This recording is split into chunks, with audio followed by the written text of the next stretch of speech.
Capítulo 382. Retomando Córdoba. Los disparos y los cañonazos resonaron en el aire mientras el ejército real de Granada golpeaba las murallas de Córdoba.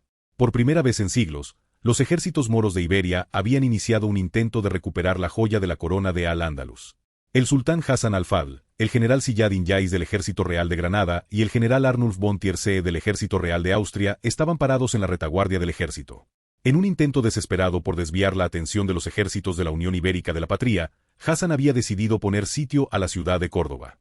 Sorprendentemente, el intento de Ave María de colar un ejército a través de Andalucía y en las cercanías de Córdoba salió según lo planeado. Si bien la mayor parte de su ejército estaba equipado con armas de fuego de mecha arquebuse inferiores y primitivos cañones Falconet, las tropas de choque del Emirato, conocidas como la Guardia Real de Granada, recibieron armas excedentes del ejército real de Austria. Los mosquetes estriados y 1.417 cañones de campo de 12 libras se empleaban en una capacidad limitada. A pesar de la pequeña cantidad de tales armas, demostraron ser excepcionales en el campo. Mientras Arnulf miraba a través de sus binoculares el asedio en curso, se dio cuenta de la enorme cantidad de daño que los proyectiles explosivos combinados de los cañones de 12 libras y los proyectiles sólidos de 1 libra utilizados por los cañones Falconet causaban en las paredes. Al ver el progreso realizado, Arnulf comenzó a sonreír mientras se dirigía al sultán y a su general superior con una sonrisa orgullosa en su rostro. ¿Qué te dije? Estas nuevas armas son muy superiores a las que están equipadas actualmente tus fuerzas. En cuestión de horas, estos muros se derrumbarán y la ciudad finalmente volverá a manos de los moros. Hassan tenía una sonrisa agradable en su rostro, había seguido el consejo de su hermana y había regresado al campo de batalla para levantar la moral. En cuanto a si lideraría o no desde el frente, eso no era algo que un hombre de su calibre estuviera dispuesto a arriesgar. Sin embargo, con el sultán entre sus filas, las fuerzas granadinas tenían un sentido elevado de la moral mientras cargaban imprudentemente más allá del fuego de misiles ibéricos y arrojaban a los defensores con bolas de arquebuse. Después de contemplar el campo de batalla durante algún tiempo, Hassan comenzó a hablar con Arnulf como si fuera un viejo amigo. Amigo mío, debes decirle a tu maestro que aprecio el apoyo continuo, aunque me temo que no es suficiente. Aunque es posible que podamos recuperar Córdoba después de todos estos años, me temo que no podremos mantenerla. Al menos no hasta que lleguen los refuerzos de Austria. Mientras los generales conversaban en la retaguardia, la Guardia Real Granadina se mantuvo a unos 300 metros de las murallas y abrió fuego contra los defensores que se encontraban detrás de las almenas para protegerse. En el momento en que los íberos católicos levantaran la cabeza, un proyectil de mini-bol de plomo se abriría paso en su cráneo, salpicando sangre y materia gris en su vecindad. Los soldados católicos estaban aterrorizados por el poder y la distancia que podían alcanzar tales armas. Atravesar sus cascos de hierro a 300 yardas era una hazaña que el arquebuse no podía lograr. Como tal, estaban increíblemente temerosos de las nuevas armas que los granadinos estaban desplegando y rápidamente comenzaron a esconderse detrás de las murallas, demasiado asustados para sacar la cabeza de detrás de la cubierta. Como había predicho Arnulfo, después de varias horas de bombardeo, los muros finalmente se derrumbaron y, en el momento en que cayeron, comenzó a estallar un gran tumulto entre el piquero granadino y los defensores ibéricos. La bandera de Castilla ondeaba sobre la ciudad de Córdoba cuando los guerreros católicos comenzaron a defender su pueblo con todas sus fuerzas.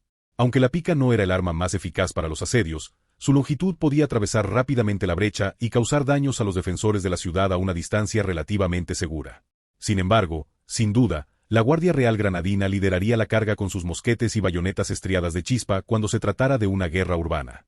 Ambos bandos lucharon por ganar terreno en la sección destruida de las otrora poderosas murallas de la ciudad por el momento. Hassan tomó prestados los binoculares de Arnulf y contempló la vista del campo de batalla con alegría en sus ojos. No podía creer que hubieran derribado el muro tan rápido, solo les había llevado unos días lograr esta magnífica hazaña. Como tal, tenía fe en Alá de que sus fuerzas prevalecerían ese día. Con esto en mente, comenzó a agradecer a Arnulfo una vez más por las armas y las tácticas que él y el rey Berengar le habían proporcionado a sus fuerzas. Debo decir que lo que hemos logrado aquí hoy no podría lograrse fácilmente sin el apoyo de nuestros buenos amigos en Austria. Después de que termine esta guerra, me aseguraré de organizar una gran fiesta para usted y todos los soldados que nos han ayudado a lograr la victoria. Arnulfo tenía una expresión severa al escuchar esto. A sus ojos, Hassan no era a lo que él se referiría como un hombre capaz de pensar a largo plazo. Todo este asedio fue un error desde la perspectiva del general austriaco. Sacar su fuerza principal de una posición defensiva para llamar la atención del ejército ibérico central fue una mala decisión. Decidió dar algunos consejos al sultán de Granada. Lo hizo abordando sus preocupaciones sobre el estado actual de las cosas con un tono amistoso. Aunque esta es de hecho una gran victoria hasta que lleguen refuerzos de Austria, no podremos mantener la ciudad.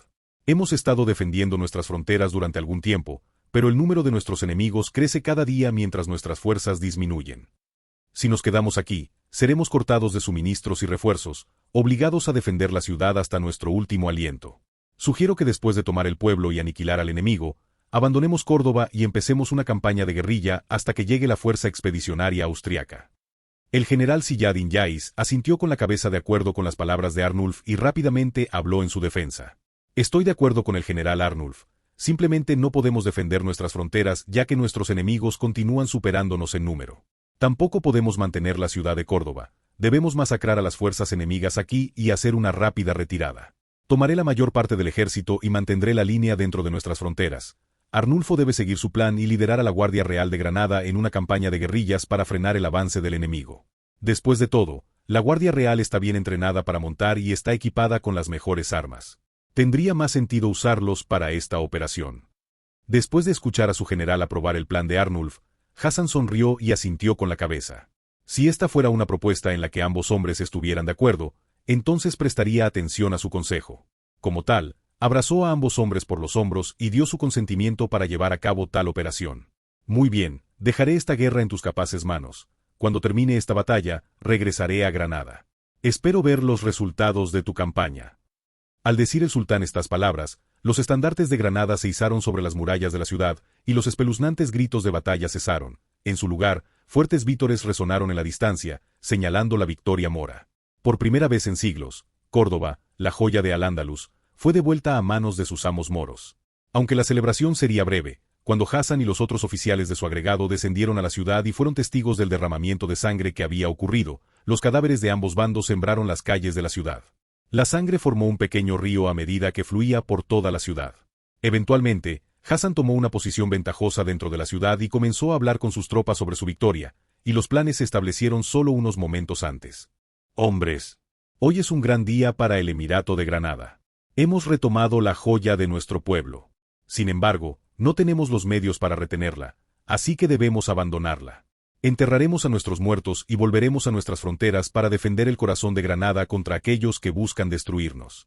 Mientras esto sucede, la Guardia Real de Granada estará dirigida por nuestros aliados de Austria, quienes emprenderán una campaña para frenar el avance de nuestros enemigos y debilitar su determinación. Gloria a Granada. Gloria a Al-Ándalus.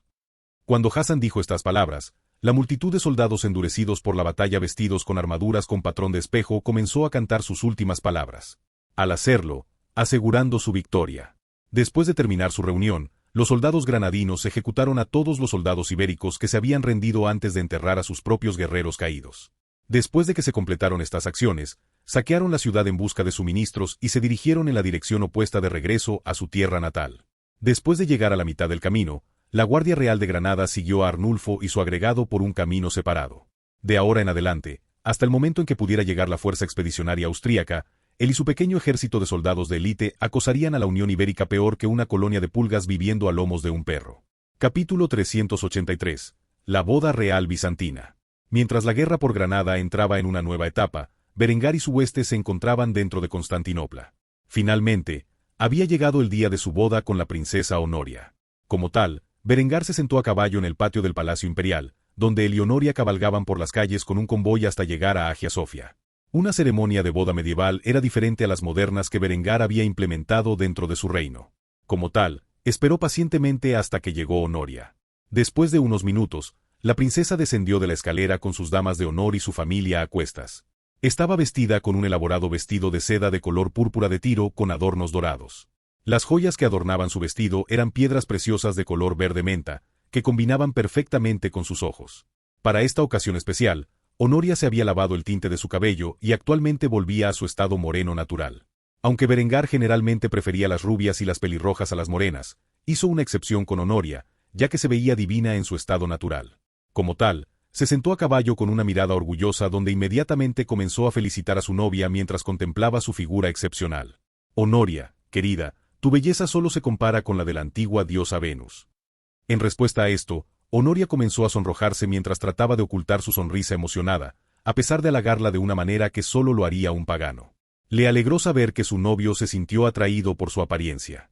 Después de esto, Berengar extendió la mano y tiró de la princesa para que subiera a su caballo detrás de él, donde ella le rodeó la cintura con los brazos y acurrucó la cabeza en su espalda. La pareja comenzó a caminar por las calles de la ciudad mientras la gente común de Bizancio se reunía a los lados, arrojando pétalos de flores al aire para celebrar el matrimonio de su princesa. Mientras el convoy continuaba avanzando por las calles, Berengar sonrió y saludó junto a Honoria a las masas reunidas, imprimiendo aún más una impresión honorable en las personas que se habían reunido. Si supieran que su preciosa princesa ya no era virgen y el desenfreno que había hecho con su prometido, probablemente la estarían maldiciendo en este momento. Por supuesto, no tenían forma de saber tal cosa. Como tal, gritaron sus vítores y celebraciones por la monumental ocasión. En poco tiempo, Berengar y Honoria terminaron frente a Hagia Sofia, donde desmontaron de sus caballos. El emperador Betranis condujo a Honoria hasta sus puertas, mientras que Cart siguió al lado de Berengar mientras avanzaba con autoridad y dignidad. Después de acercarse a las puertas de la gran catedral, el patriarca de Constantinopla estaba allí para saludar a la joven pareja y encabezar la procesión. Como tal, comenzó hablando en latín mientras bendecía los anillos provistos para la ceremonia. Después de recitar las bendiciones y algunos pasajes de la Biblia, el patriarca sostuvo los anillos en sus manos mientras presionaba las cabezas de Berengar y Honoria 3 veces. Después de terminar este aspecto de la tradición, comenzó a colocar los anillos en la mano derecha de los novios antes de intercambiarlos un total de 3 veces. Esta tradición supuestamente significaba que la debilidad de uno sería compensada por las fortalezas del otro. Después de bendecir los anillos, el patriarca condujo a Berengar, Honoria y los invitados al interior de Hagia Sofia. Mientras Berengar contemplaba la magnífica catedral en su estado original, no pudo evitar quedarse boquiabierto ante su belleza. Aunque había creado su propia gran catedral para rivalizar con cualquiera en el mundo, la vista de una parte tan majestuosa e históricamente significativa de la cristiandad fue realmente una inspiración para contemplar. Finalmente, Berengar y Honoria fueron conducidos al altar, donde se encendieron 2 velas y se entregaron a la joven pareja. Como tal, la novia y el novio agarraron las velas con la mano izquierda. Mientras estaban allí sosteniendo sus velas con la mano izquierda, el patriarca unió sus manos derechas al unísono, donde la joven pareja continuaría cogidos de la mano hasta que terminara la boda. Al ver que la pareja había hecho según las instrucciones, Eckhart sacó 2 coronas hechas de guirnaldas.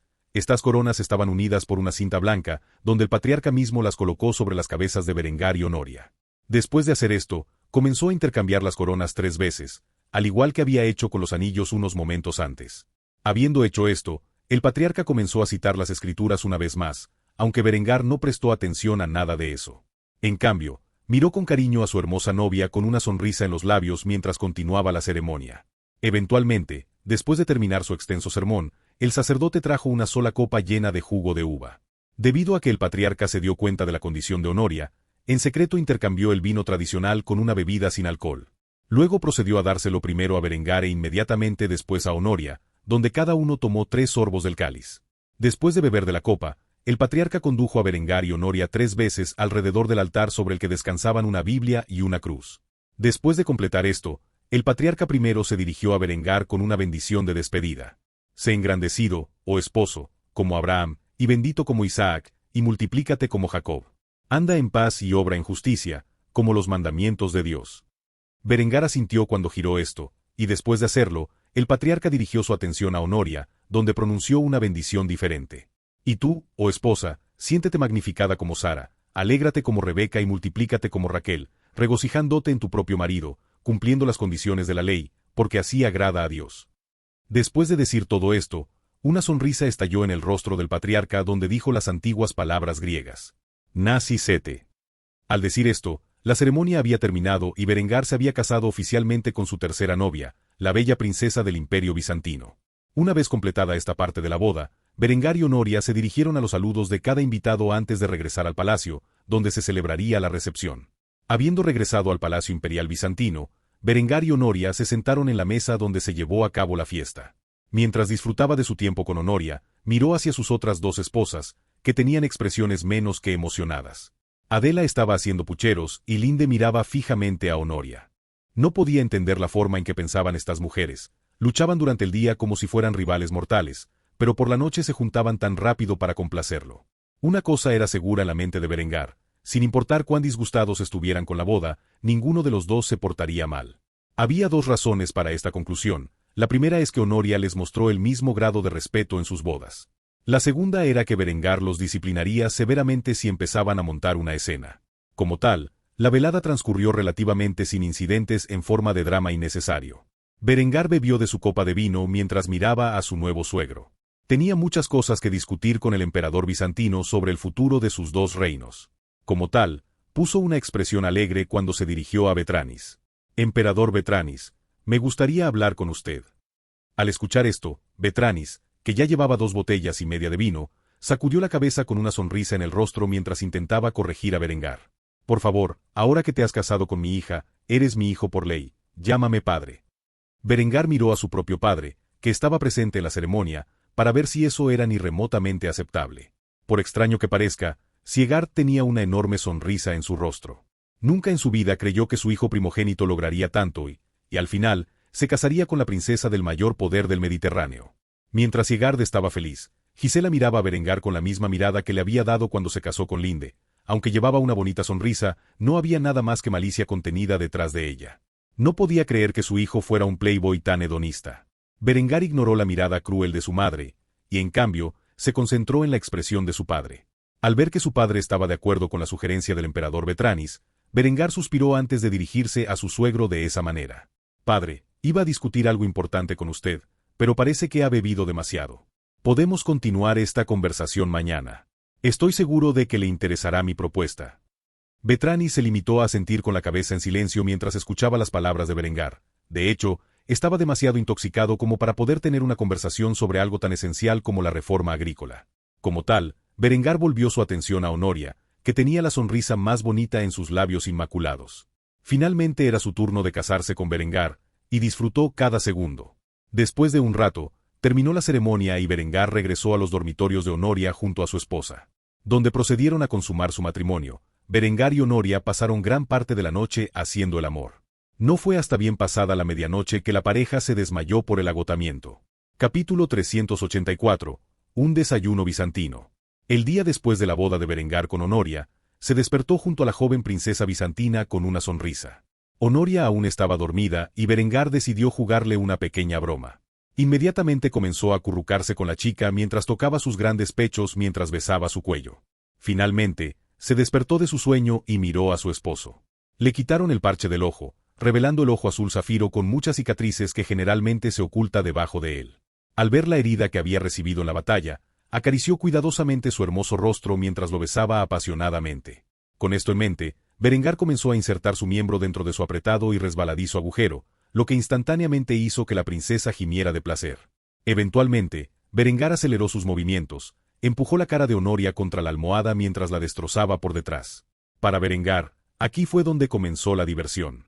Después de jugar con su esposa durante una hora completa, la pareja finalmente se vistió y entró al comedor, donde todos estaban reunidos para desayunar. Berengar y Honoria se sentaron a la mesa e inmediatamente notaron sus miradas. Evidentemente, Honoria era bastante chillona porque todos en la mesa tenían expresiones incómodas en sus rostros como si supieran lo que la pareja había estado haciendo durante la última hora más o menos. Aunque a Berengar no le importó, su novia comenzó a sonrojarse cuando se dio cuenta de que ella era la responsable de la atmósfera tensa. Finalmente, Berengar rompió el silencio sacando un libro encuadernado en cuero y deslizándolo sobre la mesa hacia el emperador. Betranis sintió curiosidad de inmediato al ver las acciones de Berengar e instantáneamente preguntó sobre los detalles. ¿Qué es esto? Berengar se burló mientras bebía del café que se le presentó antes de responder a la expresión del emperador con una sonrisa de suficiencia en su rostro. Eso es todo lo que necesitas saber sobre cómo alimentar adecuadamente a tu gente. El sistema de 4 campos, como producir fertilizantes avanzados, los medios para construir tuberías de riego de cobre y algunas mejoras modestas a tus herramientas, como el arado de acero. Puedes considerarlo mi regalo de bodas. Los hombres y mujeres presentes en la mesa miraron a Berengar con incredulidad, ninguno más que Quintus. Como el príncipe más famoso por su administración exitosa, este libro encuadernado en cuero valía más para él que cualquier otro texto en el mundo. Sin embargo, Berengar se lo entregó como si fuera un objeto ordinario. A pesar de su apariencia, este libro contenía información crítica sobre la tecnología y el conocimiento detrás de la revolución agrícola. Berengar no lo estaba entregando simplemente como un regalo de bodas, sino como un medio para fortalecer el imperio. Con el respaldo de la misteriosa facción terciaria, cuyo objetivo era colocar en el trono a su futuro hijo y el de Honoria. Berengar quería que su hijo heredara un imperio rico y estable. La construcción del canal de Suez y los métodos agrícolas avanzados que Berengar estaba proporcionando al emperador actual se hicieron con este futuro potencial en mente. En cuanto a otras tecnologías, como técnicas superiores de fabricación de hierro y acero, Berengar no tenía planes de cederlas a nadie. Después de todo, su capacidad para producir grandes cantidades de acero de alta calidad le dio una gran ventaja militar sobre todos los demás en el mundo. Betranis hojeó el libro con una expresión de asombro en su rostro. Aunque no entendía mucho de lo que se decía en el texto, conocía a personas dentro del imperio que podían comprenderlo adecuadamente. Como tal, estaba ansioso por comenzar a implementar tecnologías tan avanzadas tan pronto como pudiera. Con una cálida sonrisa en su rostro, el emperador comenzó a bromear con Berengar como si fueran amigos desde hace mucho tiempo. Me alegra ver que nuestra alianza ya está dando sus frutos. Si hubiera sabido que unir nuestras dos familias en matrimonio sería tan beneficioso, nunca habría prometido a Honoria con ese príncipe femenino de Francia. Al escuchar esto, Honoria inmediatamente miró a su padre. Lo último que quería recordar era el hecho de que una vez estuvo comprometida con ese jovencito. Sin embargo, ella no era la única que estaba de mal humor. De Sentius no podía dejar de mirar a Berengar y Honoria con odio. Culpó a Honoria por sus traicioneras acciones, y ahora que sabía que estaba viva y a salvo, no permitiría que quedara impune. Después de lidiar con un día entero dedicado a un matrimonio que consideró una plaga en su línea de sangre y los sonidos de su hermana siendo criticada por un rey bárbaro del oeste esta mañana, De Sentius estaba a punto de explotar. Al darse cuenta de la mala expresión del segundo príncipe, Berengar pudo adivinar lo que tenía en mente y, como tal, decidió provocar al hombre aún más. Con esto en mente, tomó un sorbo de su café antes de revelar sin rodeos el pequeño secreto de Honoria al resto de su familia. Entonces, Honoria está embarazada. Esta noticia conmocionó a toda la familia, excepto a Betranis, quien estaba muy al tanto de este hecho. Honoria comenzó a hacer pucheros mientras miraba a su esposo con expresión furiosa. Ella no podía creer que él revelara este hecho la mañana después de su boda. Sin embargo, ninguno lo tomó peor que De Sentius. Al enterarse de esta noticia, se atragantó con el café del que había tomado un sorbo. Berengar había programado intencionalmente el momento de su declaración para que el príncipe se sintiera más vulnerable. Después de luchar para tragar los restos del café atascado en su garganta, el hombre rápidamente comenzó a estallar en furia. Incapaz de contener su creciente ira, De Sentius golpeó la mesa con el puño antes de gritar a las personas que consideraba responsables de esta atrocidad. Nuestra noble herencia, que se remonta a la gloria de Roma, ha sido manchada para siempre por la sangre de un asqueroso alemán. Deberías avergonzarte de ti misma, sucia zorra, huyendo de nuestro glorioso palacio para ir a acostarte con un perro de Germania. Betranis se levantó inmediatamente de su asiento y estaba a punto de reprender a su hijo por sus comentarios cuando Berengar expresó con calma sus pensamientos sobre el asunto con una sonrisa de suficiencia en su rostro. «Oh, ¿ahora soy un perro? Yo diría que eso es lamentablemente inexacto. Si comparas a los alemanes con cualquier animal, diría que un lobo es más exacto. Salvaje, astuto y feroz, pero ferozmente leal a los suyos. He tolerado tus insultos a mi mujer una vez por respeto a tu posición, pero no lo haré una segunda vez». En el momento en que Berengar dijo esto, De Sentius lo miró con una expresión altiva antes de expresar los pensamientos que tenía en mente. «Oh, ¿sí? ¿Qué vas a hacer con...?» Antes de que el príncipe fuera capaz de terminar su oración, Berengar lanzó un golpe de pala directamente sobre la mesa y en el hígado de Sentius. Al tener en cuenta el físico de Berengar y su conocimiento adecuado del combate cuerpo a cuerpo desde sus días en el ejército, el segundo príncipe del Imperio Bizantino inmediatamente hizo una mueca de dolor cuando se tambaleó hacia atrás, perdió el control de sus piernas y se derrumbó sobre su silla. Terrestre. Para colmo de males, Berengar recogió el plato del príncipe, que contenía su desayuno, y arrojó su contenido sobre Sentius mientras yacía en el suelo sin aliento. Después de hacerlo, una sonrisa maliciosa apareció en los labios de Berengar mientras pronunciaba las últimas palabras para concluir la disputa. «Límpiate, eres una puta vergüenza». Después de decir esto, Berengar volvió a sentarse en su asiento y tomó otro sorbo de su café como si la exhibición violenta nunca hubiera ocurrido en primer lugar. La mirada de desprecio en su rostro por el segundo príncipe no pasó desapercibida para el resto de la mesa. Incluso Betranis se sorprendió por sus acciones, pero no era como si pudiera decir algo al respecto. De Sentius estaba lamentablemente fuera de lugar, no solo como príncipe que representaba al imperio ante su aliado más nuevo y poderoso, sino también como hombre. Tenía que admitir que si algún hombre hubiera tenido esas palabras para él y su esposa, probablemente también habría reaccionado violentamente. Ni un solo miembro de la mesa se levantó y ayudó a De Sentius. La propia emperatriz, que era la madre del hombre, no movió un solo dedo y siguió bebiendo de su café como si nada hubiera pasado. Mientras tanto, Quintus miró a su hermano con una expresión de suficiencia. Fue bueno ver a su rival por el poder obtener su merecido. En todo caso, este evento hizo que el primer príncipe fuera más agradable para Berengar. Le tomó unos momentos, pero finalmente De Sentius luchó por ponerse de pie, donde inmediatamente salió de la habitación, no dispuesto a decir o hacer nada que aumentara aún más la humillación que había sufrido. En cuanto a Honoria, miró a su hermano con expresión cansada. Sabía que él era demasiado orgulloso para dejar este asunto en silencio. Como tal, inmediatamente le susurró algo a Berengar que nadie más había escuchado. Después de hacerlo, Berengar asintió con la cabeza antes de señalar a uno de sus guardias que estaba cerca. Cuando el soldado se acercó, Berengar susurró nuevas órdenes al hombre. Duplique la protección alrededor de mi familia. Si es necesario, use algunos de los marines a bordo del Clipper. Habiendo recibido sus órdenes, el soldado saludó inmediatamente a su rey antes de transmitir el mensaje a las tropas apropiadas. Después de todo, Berengar no se arriesgaría a vengarse de sí mismo ni de su familia por poner a un gilipollas en su lugar. Con todo esto, el desayuno continuó en un incómodo silencio. Lo que se suponía que iba a ser una ocasión feliz fue completamente empañado por Decentius y su orgullo fuera de lugar. Capítulo 385. Una reunión inesperada. Después de la mañana en la que Berengar había puesto a Decentius en su lugar, siguió disfrutando de su comida, aunque se convirtió en un silencio incómodo. Sin embargo, después de que terminó, Berengar se quedó solo. Como tal, permaneció principalmente al lado de Honoria, pasando una cantidad significativa de tiempo con ella. Después de todo, él había hecho lo mismo con sus matrimonios anteriores. Después de un tiempo, Berengar se encontró solo en los jardines bizantinos admirando el paisaje. Mientras se relajaba en este hermoso lugar, alguien que no esperaba se le acercó. El hombre estaba vestido con ropa lujosa y evidentemente era muy alto dentro de la aristocracia bizantina. Aunque Berengar notó que el hombre se acercaba, optó por no decir nada y esperó a ver qué ocurría.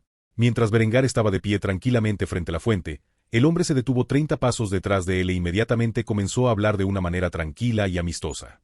Rey Berengar de Austria, es un placer conocerlo por fin. Creo que no pude presentarme adecuadamente en su ceremonia de coronación. Soy Strategos Palladius Angelus, gobernante de los Balcanes y general de su ejército. Yo debo admitir que me ha interesado mucho tu ascenso al poder. Berengar sonrió antes de darse la vuelta para mirar al hombre. El hombre tenía prácticamente 50 años, lo que lo convertiría en un anciano en este día y edad. Sin embargo, parecía gozar de una salud excepcional. Tenía una larga barba gris y cabello a juego. Aunque su rostro estaba curtido por la edad, también tenía muchas cicatrices de la batalla, lo que le daba al hombre la apariencia digna de un soldado. Al ver que el hombre era un estrategos y sobre la región más cercana a su reino, Berengar inmediatamente se interesó y comenzó a interrogar al hombre. Entonces dime, Palladio, ¿a qué facción perteneces? ¿A quién deseas que suceda al emperador? Cuando Palladius escuchó esto, sonrió antes de contar una larga historia sobre cómo decidió a quién apoyar. He pasado toda mi vida al servicio del imperio, gobernando el dominio de mi familia e infundiendo miedo en los corazones de nuestros enemigos. No me importaba la política del palacio, solo cumplir con mi deber. Otros han intentado innumerables veces para involucrarme en sus conspiraciones, pero fue en vano. Lo admito humildemente, aunque he logrado mucho en mi mandato como estrategos, no se compara con el poderoso Erizas Maniaques. Siempre me he considerado su mayor rival, aunque él nunca pensó en mí como tal. Aunque era mi rival, nunca lo desprecié. Cuando me enteré de su muerte en Egipto, estaba fuera de mí. Era como si hubiera perdido todo sentido en la vida. Eso es hasta que accidentalmente descubrí un pequeño detalle sobre su muerte. Como sabrás, creo que Decentius es responsable del final de mi viejo amigo. Después de enterarme de la verdad del asunto, instantáneamente me enfurecí e incluso intenté persuadir a Quintus de la traición de su hermano. Sin embargo, el niño carece de sentido de la furia. Cuando me dijo que no llevaría este asunto a la atención de su padre hasta que yo hubiera recibido pruebas absolutas de las fechorías de su hermano, supe en ese momento que el imperio estaba condenado. Por primera vez en mi vida, me di cuenta de por qué los hombres mayores de la corte peleaban y mataban tras bambalinas para colocar al candidato de su elección en el trono. Aunque Quintus es un gran administrador y puede llevar al imperio a la prosperidad futura, es un cobarde y pacifista. Su negativa a involucrarse en la violencia sería el fin de nuestro imperio. Decencio, por otro lado, es exactamente lo contrario. Tiene destreza marcial y una mente para la guerra, pero no tiene un solo pensamiento dentro de su mente dedicado a otra cosa que no sea el derramamiento de sangre.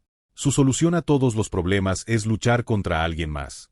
Después de que me revelaran su traición, supe que él tampoco era un candidato viable para el trono. En cuanto a Aurelius, el niño es más que inútil y está demasiado ido para convertirse en un gobernante adecuado. No tiene el ingenio de Quintus ni la fuerza de Decentius, pero comprende todas sus peores cualidades. Cobarde, traicionero, rápido para la ira y terco como una mula. Por suerte, está más interesado en beber vino y fornicar con mujeres que en gobernar el imperio. En cuanto a Honoria, ella es una mujer, y nunca podría convencer a los viejos tontos que operan detrás de escena de que ella es remotamente capaz de gobernar el imperio. Cuando me enteré de su desaparición, al principio no me importó en lo más mínimo. Después de todo, ella era una niña joven e ingenua que había estado encerrada toda su vida. ¿Cómo podría una persona así presidir nuestro reino? Sin embargo, después de concluir que sus hermanos fueron todos fracasos, mi única esperanza para el futuro de este imperio estaría en su progenie. Desafortunadamente, Fue declarada muerta después de estar desaparecida durante 2 años. Imagina mi sorpresa cuando descubrí la verdad de que ella estaba en Kufstein y era la amante del joven duque de Austria.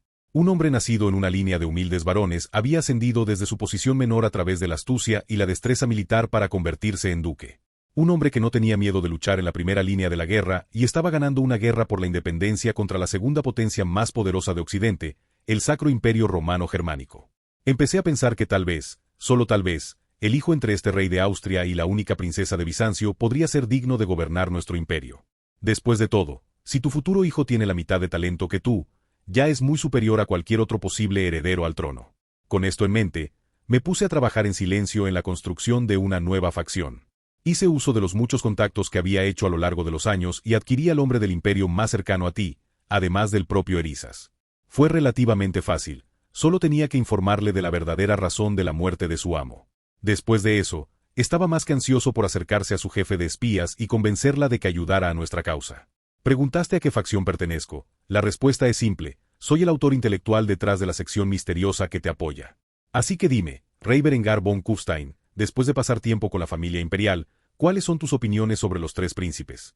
Berengar escuchó la larga historia del anciano con gran interés. Al final, había llegado a la misma conclusión que el hombre que tenía delante. Ninguno de los 3 príncipes era digno de gobernar el poderoso imperio bizantino y, como tal, Berengar sonrió y asintió antes de responder al elogio del hombre. Estoy de acuerdo contigo, los 3 son patéticos e indignos. Tenías razón al poner tus esperanzas en mi linaje, porque te garantizo que mi hijo con Honoria se criará como un gobernante adecuado.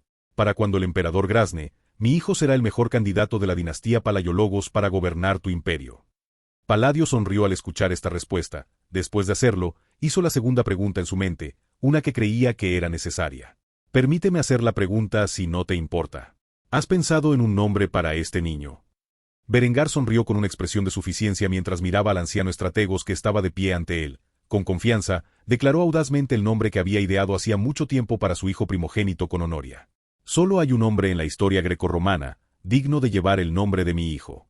Recuerda mis palabras, Alexandros Palaiologos será el emperador más grande en la historia de tu reino, un verdadero sucesor de su tocayo.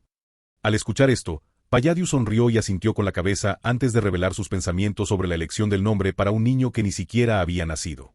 Un nombre verdaderamente apropiado, solo espero que esté a la altura de sus afirmaciones. Dicho esto, los estrategos de los Balcanes abandonaron los jardines en silencio. Tenía muchos asuntos que atender ahora que estaba seguro de que Berengar estaba de acuerdo con sus planes para el imperio. En cuanto a Berengar, estaba feliz por 2 cosas en particular.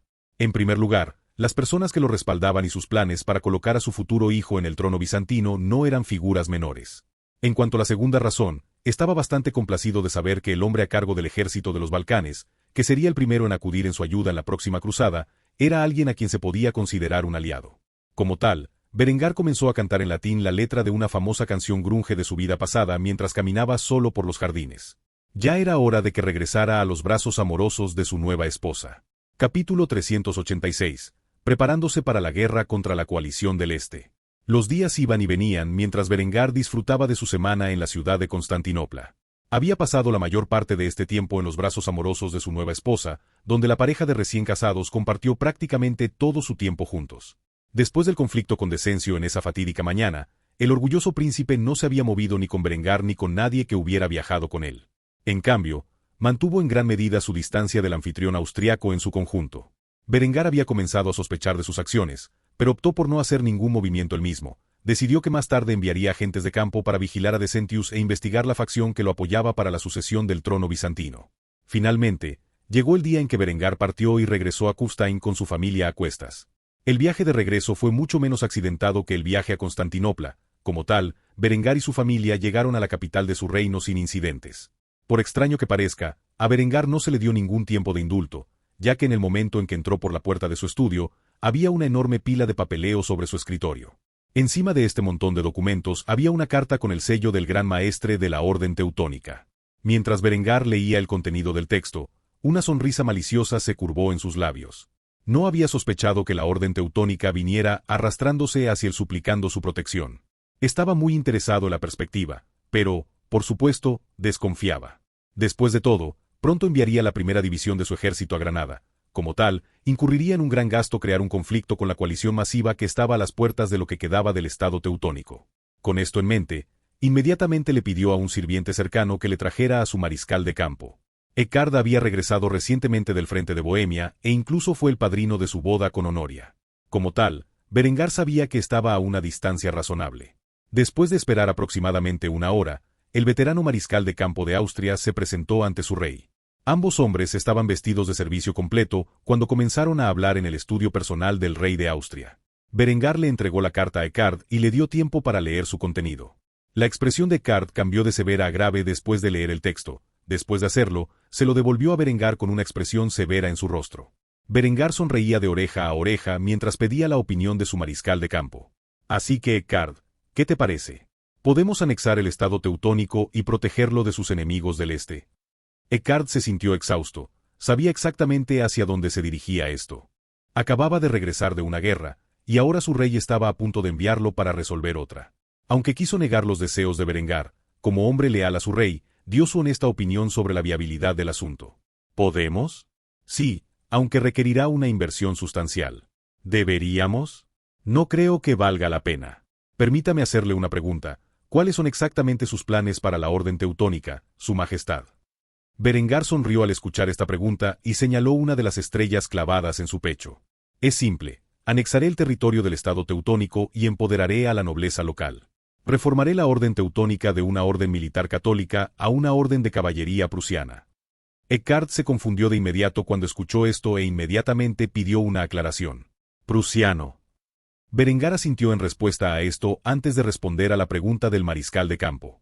Elevaré lo que quede del Estado teutónico al Gran Ducado de Prusia por el momento.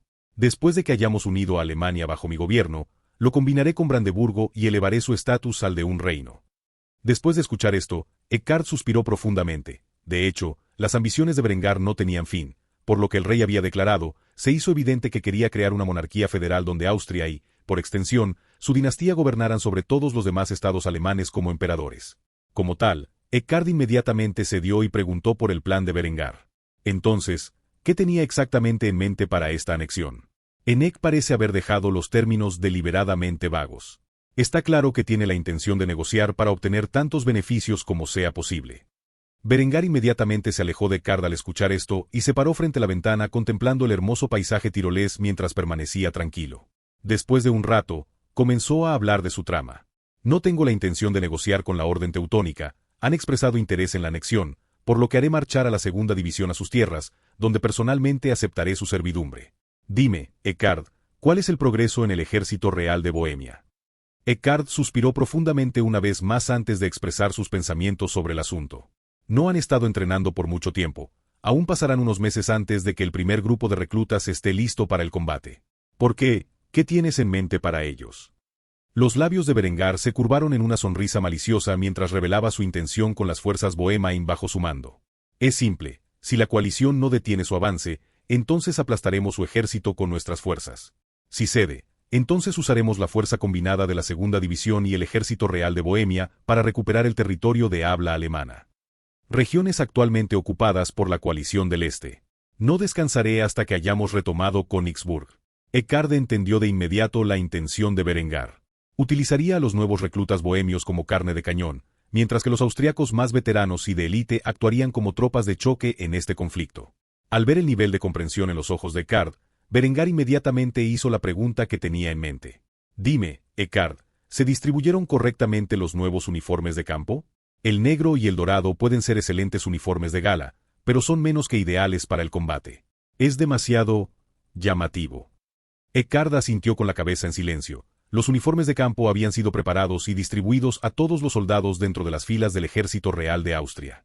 Berengar sonrió en respuesta a la respuesta de Eckhard. Después de hacerlo, comenzó a emitir una nueva orden. Muy bien, cuando la segunda división haya sido debidamente equipada con nuestras armas más nuevas, los llevaré a Marienburgo, donde aceptaré la solicitud de anexión del Estado teutónico. Hasta ese momento, asegúrese de que los hombres estén completamente preparados. Si me permite, disculpe, debo tener una reunión con el director de inteligencia real sobre esto. Quiero que nuestros agentes estén en el campo mucho antes de nuestro avance. Después de decir esto, Eckhard saludó a su rey antes de salir de la habitación. Después, Berengar hizo que le trajeran a Linde, quien estaba excepcionalmente feliz de verlo. Inmediatamente trató de besarlo. Sin embargo, Berengar la apartó con una mirada severa en sus ojos. La joven belleza inmediatamente comenzó a hacer pucheros cuando su esposo rechazó su intento de mostrar su afecto. Sin embargo, Berengar continuó mirándola mientras explicaba con calma su razón para hacerlo. Linde, te llamé aquí para discutir asuntos importantes de Estado, no para perder el tiempo. El hecho de que estemos parados en mi oficina es prueba de esto. Así que pongámonos manos a la obra. Necesito que envíes a algunos de tus agentes de campo al Estado Teutónico y la Coalición del Este. Habiendo escuchado el grave asunto en cuestión, Linde inmediatamente salió de su papel como esposa amorosa y asumió el de directora de inteligencia. En un instante, la expresión afectuosa que le estaba dando a su esposo cambió a la de un profesional tranquilo. Podía separar fácilmente los negocios y el placer, y Berengar admiraba más eso de ella.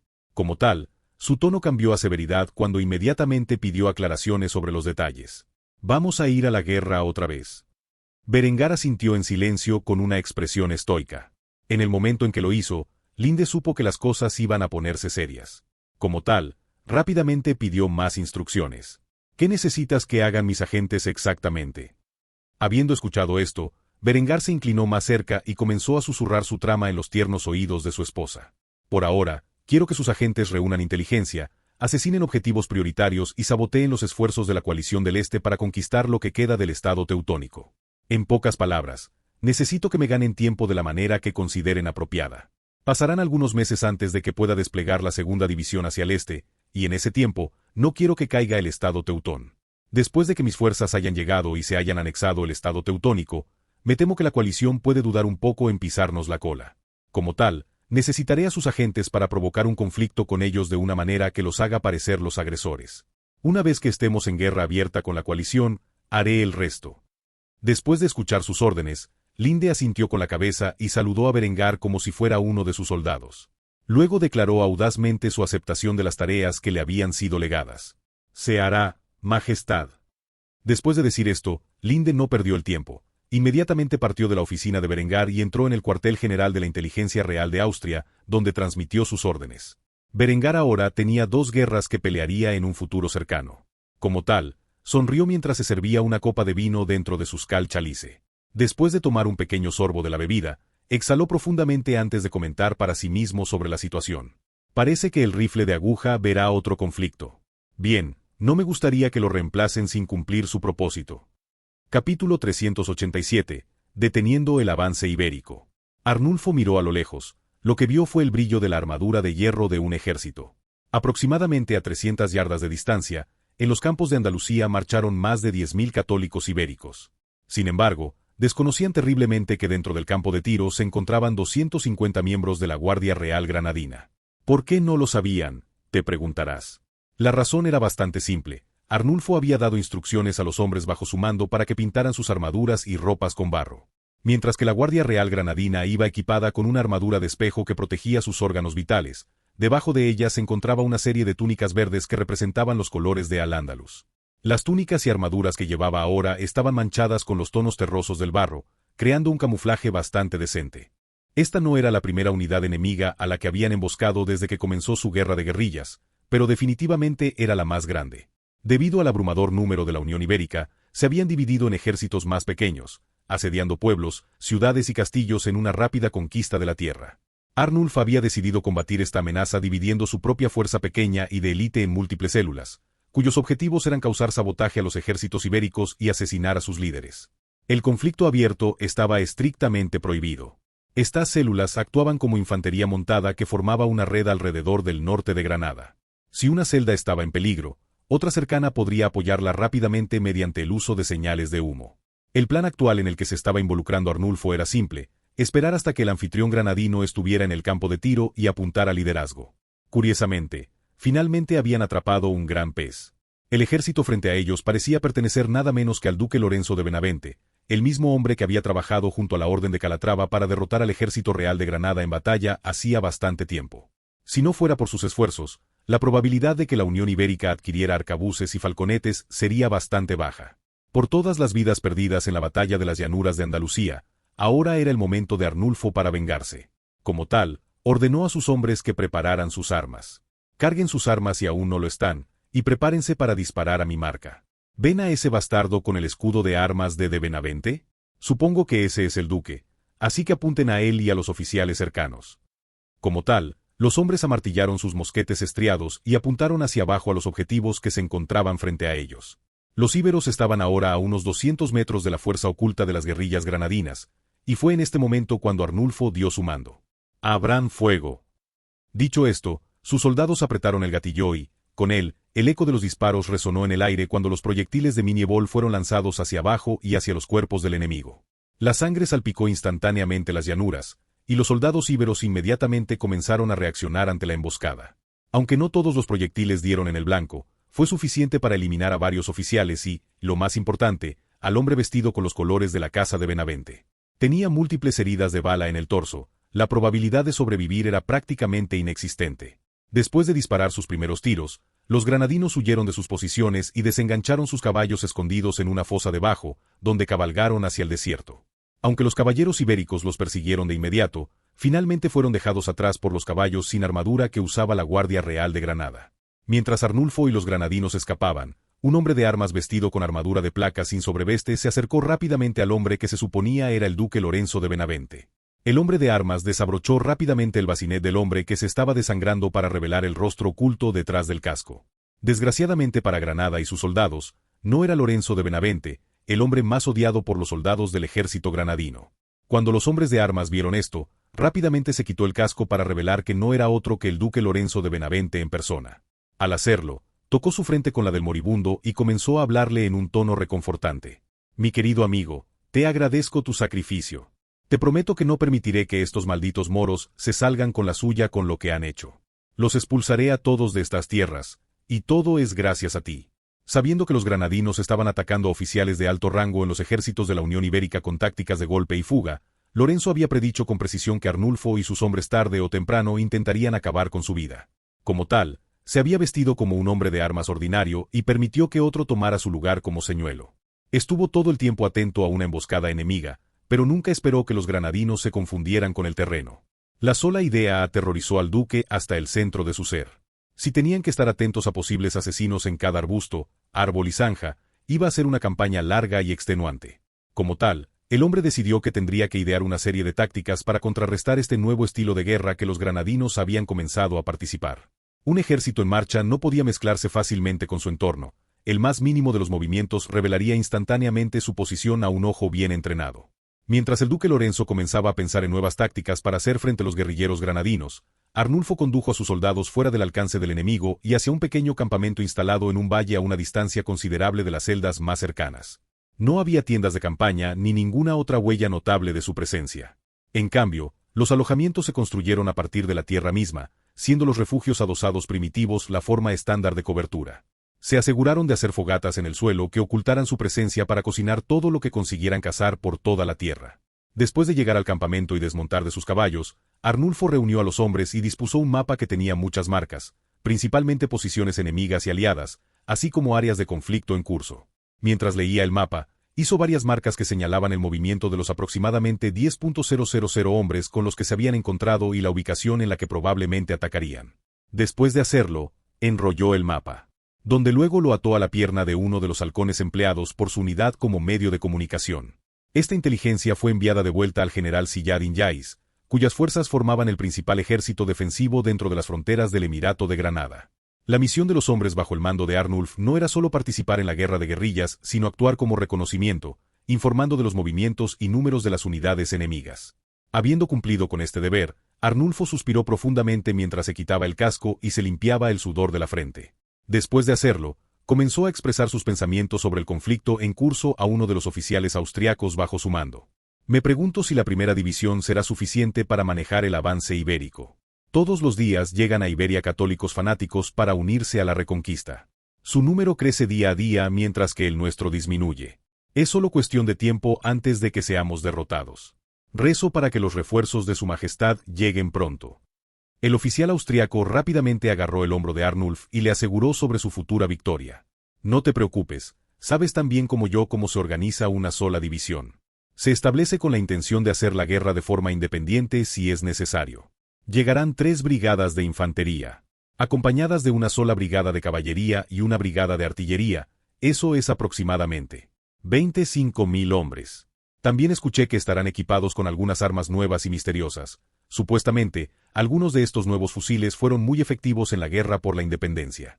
No dudo que cuando llegue la primera división erradicaremos de una vez por todas a la Unión Ibérica y estableceremos un poderoso aliado en Occidente. Al escuchar esta tranquilidad, Arnulf comenzó a sentirse mucho mejor acerca de su posición. Si podían continuar con sus acciones y contener el avance ibérico durante unos meses más, la victoria estaba asegurada. No podía esperar a ver las magníficas armas nuevas que el rey Berengar había proporcionado a la primera división. Como tal, los dos hombres comenzaron a idear nuevos planes para su próxima ofensiva. Su red de células guerrilleras seguramente causaría un gran dolor de cabeza a los comandantes ibéricos y las órdenes cruzadas que los apoyaban. Aún estaba por verse si podían o no contener el avance ibérico hasta que llegaran los refuerzos austriacos. Capítulo 388. Locomotoras y armas. Mientras la guerra por Granada aumentaba en intensidad, Berengar estaba en casa inundado con el negocio de industrializar el reino de Austria. En ese momento, estaba viendo los informes sobre el progreso de su ferrocarril, que se estaba construyendo entre la capital y la importante ciudad portuaria del reino. Con aproximadamente 292 millas de longitud total, el ferrocarril estaba a punto de completarse después de meses de arduo esfuerzo por parte de los trabajadores que optaron por construir un invento tan importante. Berengar se había asegurado de pagar una bonificación especial a cualquier persona remotamente relacionada con la construcción del ferrocarril, impulsando así el deseo de trabajadores calificados para ayudar en su desarrollo. El primer ferrocarril se construiría en Austria a fines de la primavera, después de lo cual Berengar podría comenzar a expandirlo a todos los rincones de su reino. Con esto en mente, Berengar comenzó a diseñar una locomotora adecuada para conducir sus vagones de tren. Berengar había elegido una locomotora específica de los recuerdos de su vida pasada como base para todas las futuras locomotoras a vapor.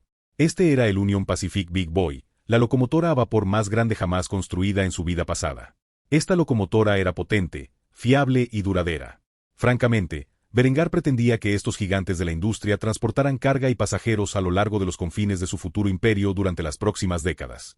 También pasó tiempo diseñando varios vagones de ferrocarril diseñados para diferentes propósitos. En su vida pasada, los estadounidenses tardaron 6 años en construir el ferrocarril transcontinental. Considerando que estaba tratando con una cantidad de tierra sustancialmente menor, sabía que podría construir un ferrocarril a través de su dominio actual dentro de los 5 años que estimó que les tomaría a los cruzados marchar sobre su territorio. Berengar no solo limitaba su mapa ferroviario a su territorio actual. Estaba diseñando una estructura rígida en todas las tierras que deseaba conquistar en el futuro, desde Königsburg en el este hasta Flandes en el oeste y finalmente el litoral adriático en el sur. Berengar pasó horas diseñando un enorme sistema ferroviario para asegurarse de que lo que imaginaba que algún día se convertiría en la patria de su futuro imperio estaría completamente conectado. Después de Dios sabe cuántas horas, Berengar finalmente fue interrumpido de su tarea por el sonido de un golpe en la puerta. No era el golpe estándar de mano suave que suele acompañar a una de sus mujeres. En cambio, fue el golpe firme que solo un hombre podría producir. Como tal, el interés de Berengar se captó de inmediato. A menos que fuera algo urgente o alguien de importancia, sus guardias rara vez permitían que alguien entrara a su palacio, y mucho menos a su estudio. Con esto, Berengar inmediatamente llamó a quien quiera que estuviera detrás de la puerta. «Está abierto». Cuando la puerta se abrió con un crujido, reveló nada menos que al baronet y amigo cercano del rey, Ludwig Smith. El anciano bajito llevaba en sus manos una vitrina de madera que inmediatamente captó el interés de Berengar. El hombre mayor se acercó rápidamente a su rey con una sonrisa plasmada en su rostro antes de dejar el contenedor sobre su escritorio. «Su Majestad, vengo con regalos». Como sabe, el revólver de servicio 1422 se ha estado sometiendo a pruebas de campo desde hace algún tiempo. Bueno, me complace anunciar que ahora mismo ha sido aprobado para su uso en combate.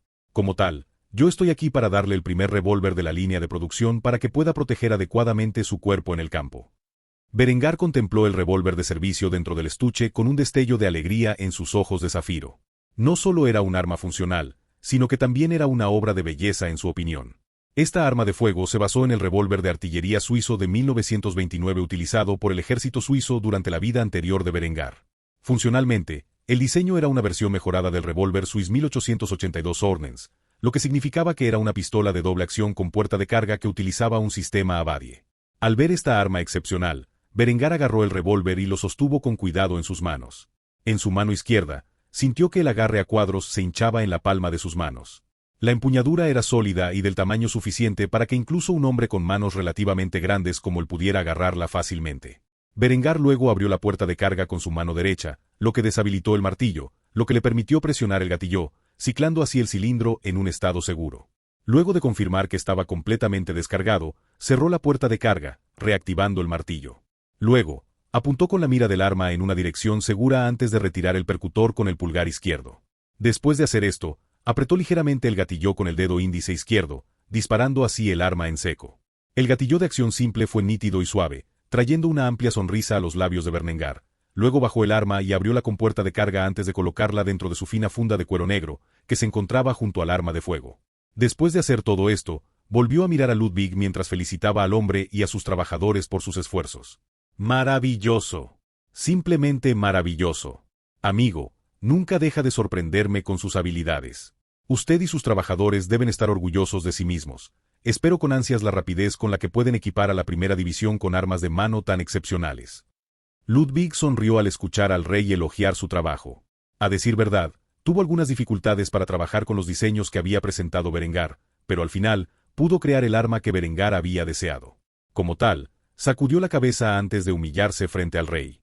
No fue nada, Su Majestad, simplemente usé los planos que diseñó e hice los ajustes necesarios. En verdad, usted es quien merece el crédito por diseñar un arma tan hermosa.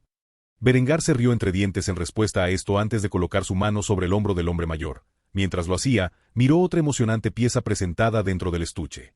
Después de notar la espada junto al revólver, Berengar se quedó atónito. Como tal, rápidamente agarró el mango y balanceó la espada en una dirección segura. Después de algunos giros, miró la hoja de acero de Damasco con una amplia sonrisa en su rostro. La hoja tenía una forma que recordaba a la espada del oficial de infantería prusiano de 1889. En cuanto a la empuñadura, su diseño se basó en la espada de oficial de caballería austríaca de 1869, pero con lo que supuso que era un revestimiento de oro blanco sobre el material de acero. También hubo algunos ajustes menores para mostrar la cresta de Austria de este mundo. Tenía un nudo de espada de seda de oro blanco unido a la parte inferior, que representaba su condición de oficial en el ejército real de Austria. En general, la espada era una obra de arte funcional y Berengar admiraba mucho el talento de Ludwig para crear armas de todo tipo. Después de jugar un poco con ella, Berengar envainó la espada en una vaina de cuero negro con accesorios de oro blanco unida a un cinturón con diseño de Sam Browne. Esto complació mucho a Berengar, y como tal, complicó al artesano una vez más. Ludwig, mi amigo, realmente has dominado tu arte. El hombre mayor sonrió en respuesta a esto mientras inclinaba la cabeza con humildad.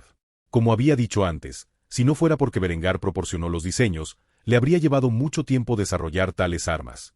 Probablemente moriría antes de que su trabajo pudiera completarse. Sin embargo, estaba contento de que el rey pensara tan bien en él. Como tal, decidió aprovechar la oportunidad para pedir la ayuda de Berengar en un proyecto particular de su hijo. Su Majestad, si no le molesta que pregunte, mi hijo ha estado ocupado con cierto proyecto, y creo que le vendría bien su ayuda cuando tenga la oportunidad de hacerlo. Estoy demasiado ocupado supervisando la fábrica de armas aquí, en Kufstein, por lo que he delegado la investigación y el desarrollo a mi hijo y a un equipo de ingenieros talentosos, en su mayoría compuestos por personas de la generación más joven. Si puede encontrar el tiempo, apreciarán su aporte en esta nueva arma. Berengar lo pensó por un momento antes de suspirar profundamente mientras respondía a la solicitud. Si puedo encontrar el tiempo, ciertamente lo ayudaré en todo lo que pueda. Después de todo, espero trabajar con su hijo durante muchos años. Sin embargo, estoy terriblemente ocupado y mi agenda está llena por algún tiempo. Si puedo arreglármelas para escapar de las montañas de papeleo que ves frente a ti, pasaré y veré si puedo ayudar. Ludwig sonrió y se inclinó con respeto antes de agradecer al rey por su benevolencia. Gracias, Majestad. Eso es lo máximo que puedo pedir. Si no hay nada más en lo que pueda ayudarlo, me iré. Después de decir esto, Berengar asintió con la cabeza, despidiendo a su ingeniero jefe. Después de hacerlo, volvió a sentarse en su escritorio y miró sus armas más nuevas. Esperaba probar su eficacia personalmente cada vez que tuviera la oportunidad. Capítulo 389. Diseño del telégrafo eléctrico.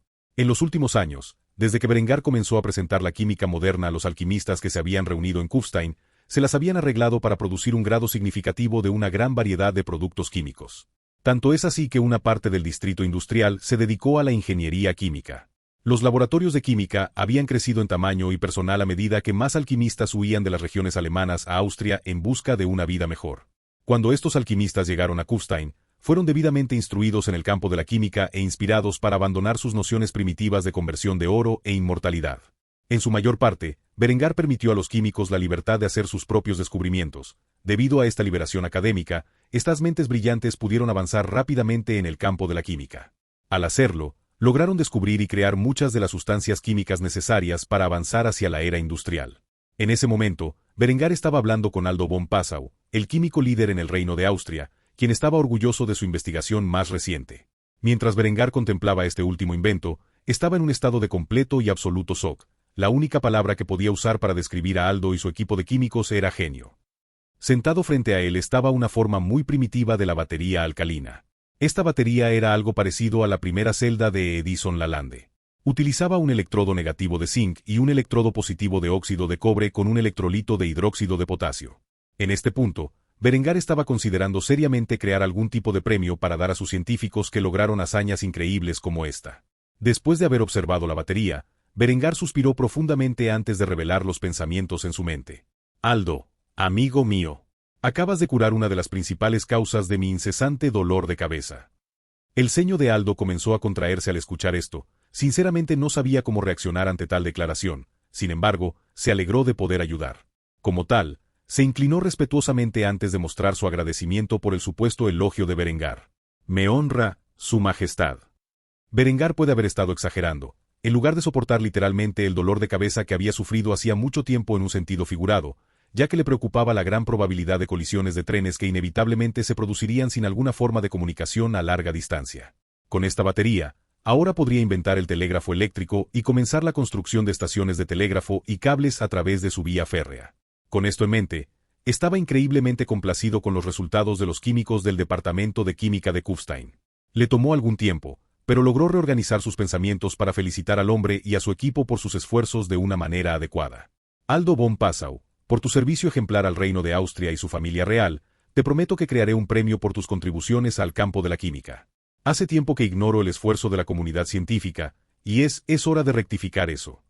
Cuando Aldo escuchó estas palabras, comenzó a sonreír con gracia. Como un hombre vanidoso, esta era una respuesta mucho más apropiada a todo el arduo trabajo que él y su equipo habían realizado durante los últimos años.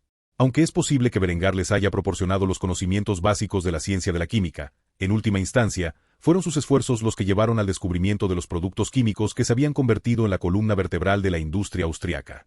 Por lo tanto, se inclinó respetuosamente y agradeció debidamente al rey por sus comentarios.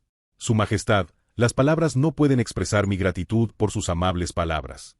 Berengar miró a Aldo con agotamiento. Este tipo nunca había renunciado a la oportunidad de besarle el culo. Si Aldo no hubiera sobresalido en su carrera, entonces Berengar probablemente nunca le hablaría al hombre, ya que tenía un desdén por los Yesmen.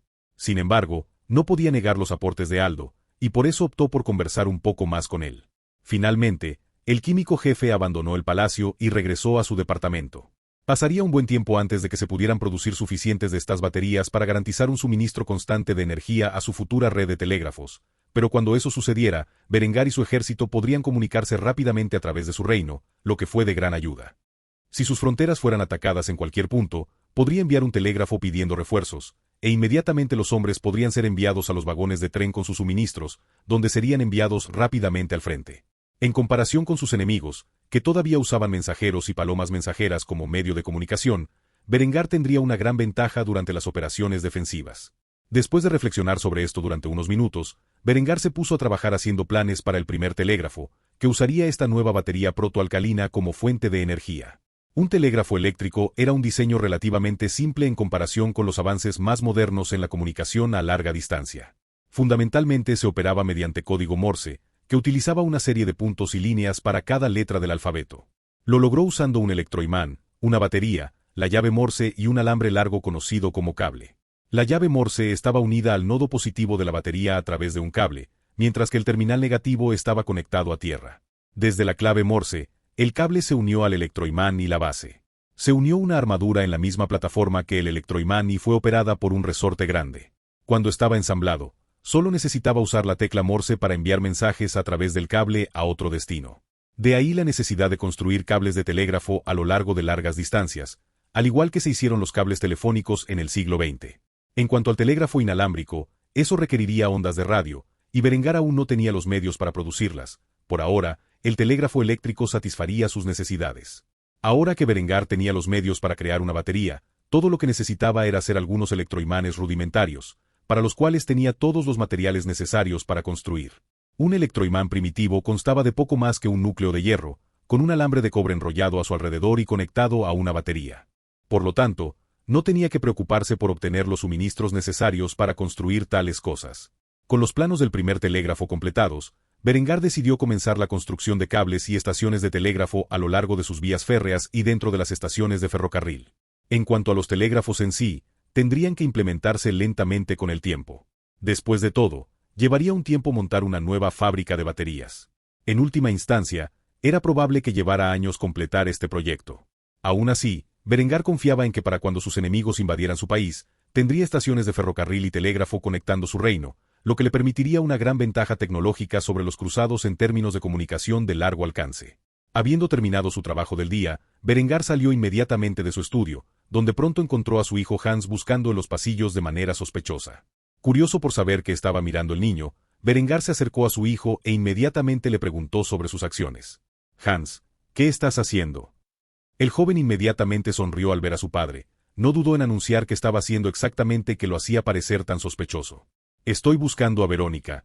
Estamos jugando al escondite». Al escuchar esto, Berengar sonrió. Aunque había una diferencia de edad de aproximadamente 5 o 6 años entre los dos niños, parecía que se llevaban bastante bien. No había duda de que Verónica tenía opciones mínimas para los compañeros de juego dentro del Palacio Real. Como tal, había comenzado a salir con Hans y la aún más joven Helga, actuando casi como una hermana mayor para los dos. Berengar notó de inmediato una mesa cercana cubierta por un mantel. Mientras hablaba con Hans, el mantel se movió muy levemente. Teniendo en cuenta que las ventanas estaban selladas y que no había brisa dentro del palacio, Berengar sabía que era muy probable que allí se escondiera la joven. Con esto en mente, se arrodilló junto a su hijo pequeño y le susurró al oído. «Se está escondiendo debajo de la mesa en el pasillo». Una sonrisa de suficiencia apareció en el rostro de Hans cuando escuchó esta información y silenciosamente asintió con la cabeza como una forma de reconocimiento. Después de hacerlo, caminó tranquilamente hacia la mesa antes de levantar la tela, revelando a la joven escondida debajo. Inmediatamente comenzó a hacer pucheros y protestar por su descubrimiento. «¿Cómo supiste?». Hans no renunció al hecho de que su padre le había revelado su ubicación. En cambio, se cruzó de brazos con una expresión engreída en su rostro. Mientras lo hacía, habló con orgullo, de una manera arrogante que solo un joven príncipe como él podría lograr. «¿Estás cuestionando mi intelecto alemán superior? Era bastante obvio que un bohemio como tú se escondería debajo de la mesa como una rata común». La sonrisa de Berengar se transformó de inmediato en una expresión incómoda. No sabía dónde aprendió el niño tales burlas basadas en la raza. Aún así, palabras tan altivas hicieron que Verónica hiciera un puchero aún más. Al ver esto, Berengar intentó mediar en el conflicto y, por lo tanto, presionó su mano sobre el hombro de su hijo antes de regañarlo. «Hans, es inapropiado decir esas cosas. Verónica es tu amiga. Deberías guardar esos comentarios para tus enemigos. No hay razón para humillar a la pobre chica. Además, ahora es su turno de casarte, y cuando ella inevitablemente te encuentra, tal vez ella se burlará de ti de una manera similar». El joven inmediatamente supo lo que su padre estaba diciendo y asintió con la cabeza en acuerdo.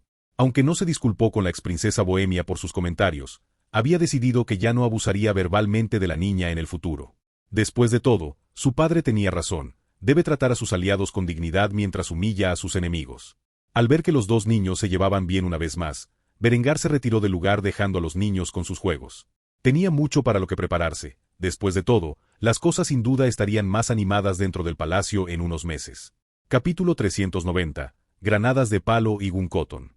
El sol brillaba a través de las ventanas de vidrio de una gran sala de conferencias dentro del distrito industrial de la ciudad de Kufstein. Varios hombres vestidos con ropa de trabajo estaban reunidos alrededor de la mesa, manchados con los diversos fluidos que comúnmente encontraría un ingeniero. A la cabeza de esta mesa estaba un joven familiar, el hijo mayor del legendario ingeniero Ludwig Schmidt. Jacob estaba diseñando una nueva arma, y los hombres que lo rodeaban eran el equipo de investigación y desarrollo asignado a la Armería Nacional de Austria. Por lo general, Ludwig estaría en esta reunión, pero el hombre estaba entrando en años y tenía muchas otras tareas en las que trabajar. Con esto en mente, colocó a su hijo mayor como jefe del Departamento de Investigación y Desarrollo. En ese momento, Jacob y sus ingenieros estaban trabajando juntos para diseñar un reemplazo para las viejas granadas de hierro fundido que esencialmente no eran más que una bola de hierro hueca llena de pólvora negra y utilizaban una cerilla de combustión lenta para detonar. Si bien el poderoso rey de Austria, Berengar von Kufstein, sentó las bases para el desarrollo de armas y municiones, una cierta cantidad de responsabilidad había recaído sobre estos hombres, y fue con esto en mente que trabajaron fervientemente para estar a la altura de las normas de sus respectivos cargos. El diseño rudimentario de la mesa era similar a una granada Stielan Granate o una granada de palo de la vida pasada de Berengar. Al igual que la variante china de la granada de palo del siglo XX, habían optado por usar TNT como compuesto explosivo contenido en su interior. Sin embargo, donde lucharon para finalizar el diseño fue en lo que respecta al sistema de encendido. Por el momento, no pudieron pensar en una forma de encender la granada de manera segura. Justo cuando estaban a punto de renunciar por completo al diseño, un golpe resonó en toda la habitación, que se originó en las puertas de la sala de conferencias. Poco después, las puertas se abrieron para revelar la elegante figura del joven rey de Austria. Al ver a su monarca entrar en la habitación, todos los ingenieros se quedaron en silencio, ya que no esperaban su llegada y no sabían cómo reaccionar adecuadamente. Berengar tenía una expresión digna en su rostro mientras explicaba su razón para pasar por aquí. Me disculpo si estoy interrumpiendo su pequeña reunión, pero Ludwig me informó que es posible que necesiten ayuda con lo que sea que estén diseñando. Tengo 1 o 2 horas libres y, como tal, decidí pasarme. Después de escuchar esto, Jacob tragó la saliva acumulada en su boca antes de responder a los comentarios de su rey. Sería un honor para su majestad ayudarnos con nuestro nuevo diseño. Habiendo dicho esto, el joven ingeniero extendió el papel, que contenía los detalles del prototipo de granada. Berengar lo miró por unos momentos con expresión divertida. Encontró interesante cómo estos ingenieros habían comenzado a armar algo que ya estaba planeando introducir en un futuro cercano. Después de revisar el dispositivo, instantáneamente se dio cuenta de con qué estaba luchando y rápidamente agarró una pluma estilográfica cercana, donde comenzó a modificar el sistema de encendido. La granada de palo no era un dispositivo excepcionalmente complicado y, a decir verdad, estos hombres estaban pensando demasiado en este componente en particular. El método real de su vida anterior era relativamente tosco. A diferencia de otros diseños, no usaba algo parecido a un casquete de percusión para encender el compuesto explosivo. En cambio, tenía un cilindro de chapa de acero incrustado en la parte superior del mango, que estaba conectado al detonador. Un cordón de tracción recorría toda la longitud del mango hueco de madera y sobresalía desde abajo. Con este método, uno solo necesitaba tirar del cordón. Esto arrastraría una varilla de acero áspera a través del encendedor interior, donde la abrasión del contacto con la varilla de acero haría que la mecha se encendiera. Una vez logrado esto, la mecha en llamas tardaría aproximadamente 4 segundos y medio en llegar al relleno explosivo donde luego detonaría. Después de hacer este ajuste menor a la granada, Berengar hizo algunas otras adiciones menores al diseño, como un clip para que las granadas pudieran sujetarse fácilmente al cinturón de un soldado. Cuando estuvo completo, se lo mostró a los ingenieros con una expresión de suficiencia en su rostro. Creo que esto ha resuelto las dificultades que estabas teniendo, ¿no es así? Después de ver el diseño completo, los ingenieros miraron con asombro a su rey. En cuestión de minutos, había resuelto los problemas en los que habían estado pensando durante semanas. ¿Qué tipo de intelecto tenía este hombre? Habiendo completado el diseño básico de la granada de palo, Berengar se levantó de su asiento y caminó hacia las puertas, dejando atrás una frase final antes de partir. Deberían estar orgullosos de ustedes mismos. Han diseñado una granada efectiva para reemplazar los dispositivos terriblemente obsoletos que utilizan actualmente nuestros granaderos. Con esto, han aumentado el grado de potencia de fuego con el que puede equiparse un Langwehr promedio. Su único problema era que estabas pensando demasiado en el sistema de encendido. A veces, un método tosco como este es exactamente lo que se necesita. Después de decir esto, dejó solos a los ingenieros. La fabricación y las pruebas iniciales de estas armas se dejarían en manos de los hombres presentes en esta sala. Una vez que las granadas demostraron ser seguras para su manejo, se enviarían al Departamento de Defensa para realizar pruebas exhaustivas en condiciones de campo. Después de ser aprobados para su uso en combate, serían enviados al ejército. Berengar, por otro lado, había hecho su parte y estaba muy satisfecho con los resultados. Él vio esto como un gran paso adelante en el camino hacia la autosuficiencia. Después de todo, no era inmortal, y el día de su muerte, su imperio tendría que mantener y expandir todo lo que había construido. Con este pensamiento, a Berengar se le ocurrió otro asunto de importancia. Si bien la implementación de la granada de palo fue esencial para la eficiencia de sus soldados, hubo otro invento, posiblemente más crítico, que Berengar tuvo que considerar implementar lo antes posible. Al darse cuenta de esto, Berengar inmediatamente comenzó a caminar hacia el departamento de química. Después de llegar a su destino, todos los hombres dentro de sus pasillos detuvieron de inmediato lo que estaban haciendo y presentaron sus respetos al joven monarca. Berengar no estaba de humor para halagos e inmediatamente preguntó por el paradero de un químico específico. ¿Alguno de ustedes puede decirme dónde está Aldo? En el momento en que dijo esas palabras, escuchó una voz con la que estaba muy familiarizado que lo llamaba. Como de costumbre, el hombre detrás de la voz comenzó a hablar con interminables elogios. ¿Me engañan mis oídos? ¿Está el rey de Austria aquí para visitarme personalmente? ¿Qué he hecho para merecer tal honor?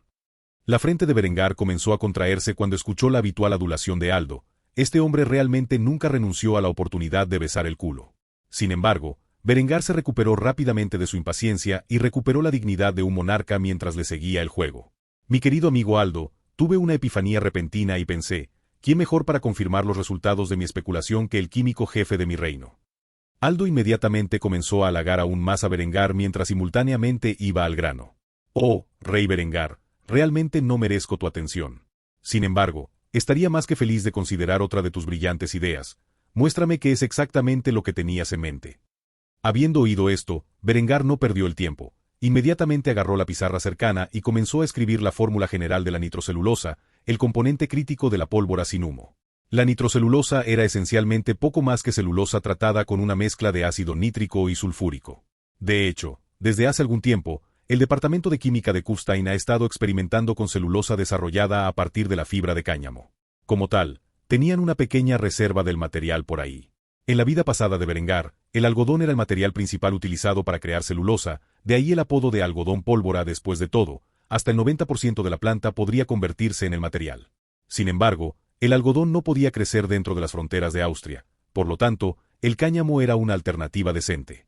Si bien el cáñamo solo puede generar hasta el 70% del material conocido como celulosa, se podría cultivar 3 veces más cáñamo que algodón en un solo acre. Después de revisar la fórmula por unos momentos, Aldo y sus químicos inmediatamente miraron con asombro a Berengar. Sin embargo, no pudieron confirmar los resultados por el momento. Tal fórmula teóricamente podría resultar válida. Habiendo proporcionado a los químicos la receta de la nitrocelulosa, Berengar comenzó a salir del Departamento de Química de Kufstein, dejando atrás una sola frase mientras lo hacía. Te dejo con tu trabajo. Fue solo después de que su figura desapareció de la vista que los químicos inmediatamente comenzaron a trabajar en la creación de pólvora sin humo. Habría un informe completamente detallado sobre sus hallazgos en el escritorio de Berengar dentro de 2 semanas. Capítulo 391. Grandes tiempos. Berengar se recostó contra un sofá en su ático vestido solo con su ropa interior. Las fibras de cáñamo finamente hiladas que tomaron la forma de un par de calzoncillos boxer dejaban poco a la imaginación. Actualmente estaba sentado sobre un cojín, fumando una mezcla de hachís y sisa de hierbas con su narguile finamente elaborado. Sentada frente a él estaba nada menos que su hermana pequeña Henrietta, que no tenía nada más que su sostén. Debajo del cinturón, todavía usaba una falda, aunque relativamente corta, calcetines hasta la rodilla y un par de bragas de encaje blanco que combinaban con su prenda superior. En su bonito rostro había una expresión que era una mezcla de vergüenza e intoxicación.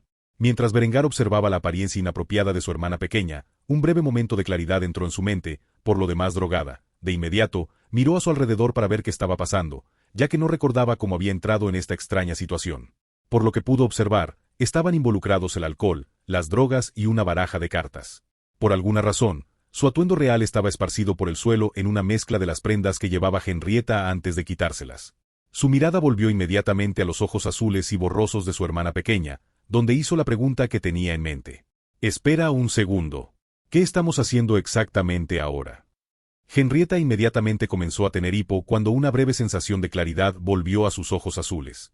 Sin embargo, se apagó en el momento siguiente cuando tomó un sorbo de la cerveza frente a ella. Cuando volvió a entrar en su estado de fuga, comenzó a reírse entre dientes antes de informarle a Berengar exactamente qué habían hecho mientras estaban bajo la influencia de las drogas y el alcohol. Drew, estamos jugando al póker, ¿recuerdas? Ahora, ¿vas a jugar tu mano o no? Berengar asintió con la cabeza en silencio mientras buscaba a tientas sus cartas. Mientras lo hacía, instintivamente le dio otra calada a la pipa de agua. Después de todo, no era como si más hachís dañaría más sus habilidades cognitivas, ¿verdad? Después de inhalar la sustancia y arrojar una bocanada de humo que estuvo brevemente contenida dentro de sus pulmones, de repente lo golpeó. Había una razón por la que estaba sentado aquí jugando al strip póker con Henrietta en lugar de sus chicas, y era bastante obvio cuando pensaba en ello. Sin embargo, en el momento en que esos pensamientos cruzaron por su mente, se presentó otra pregunta que lo desvió del punto principal. ¿Por qué exactamente estaba jugando al strip póker con su hermana pequeña? ¿No hubiera bastado con el póker normal? Mientras trabajaba en su cerebro por qué exactamente estaba sucediendo esto, instintivamente mostró su mano con una sonrisa de suficiencia en su rostro. 4 de un tipo. En el momento en que Henrietta escuchó esto, comenzó a hacer un puchero antes de colocar sus cartas sobre la mesa. Era un trío, lo que significaba que Berengar había ganado esta ronda. Ahora que habían terminado eso, Berengar instantáneamente comenzó a tomar un sorbo de su cerveza y trató de volver a su línea de pensamiento. Sin embargo, lo que vino a continuación sorprendió a Berengar cuando Henrietta se quitó lentamente uno de sus calcetines hasta la rodilla antes de arrojárselo a la cabeza, donde aterrizó perfectamente. Después de hacerlo, se cruzó de brazos e hizo un puchero. Esta escena le recordó inmediatamente a Berengar su línea de pensamiento inicial. Como tal, finalmente logró hacer la pregunta en su mente. Henrietta, mi querida hermana, ¿puedes explicarme por qué estamos jugando al strip poker?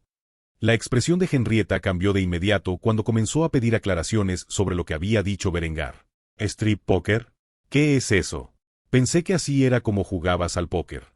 Berengar se enfureció de inmediato cuando escuchó esto. No podía imaginarse de dónde había sacado ella una idea tan escandalosa. Como tal, inmediatamente comenzó a preguntar sobre el bastardo que estaba contaminando la mente pura de su preciosa hermana pequeña. ¿Qué clase de pervertido enfermo te dijo eso? Una expresión estupefacta se grabó en el rostro de la niña mientras miraba a su hermano mayor con incredulidad. Le tomó unos momentos, pero finalmente, su expresión desconcertada cambió a una de vergüenza y finalmente de ira candente. Después, le informó a Berengar quién era el pervertido enfermo que le enseñó a jugar al strip poker.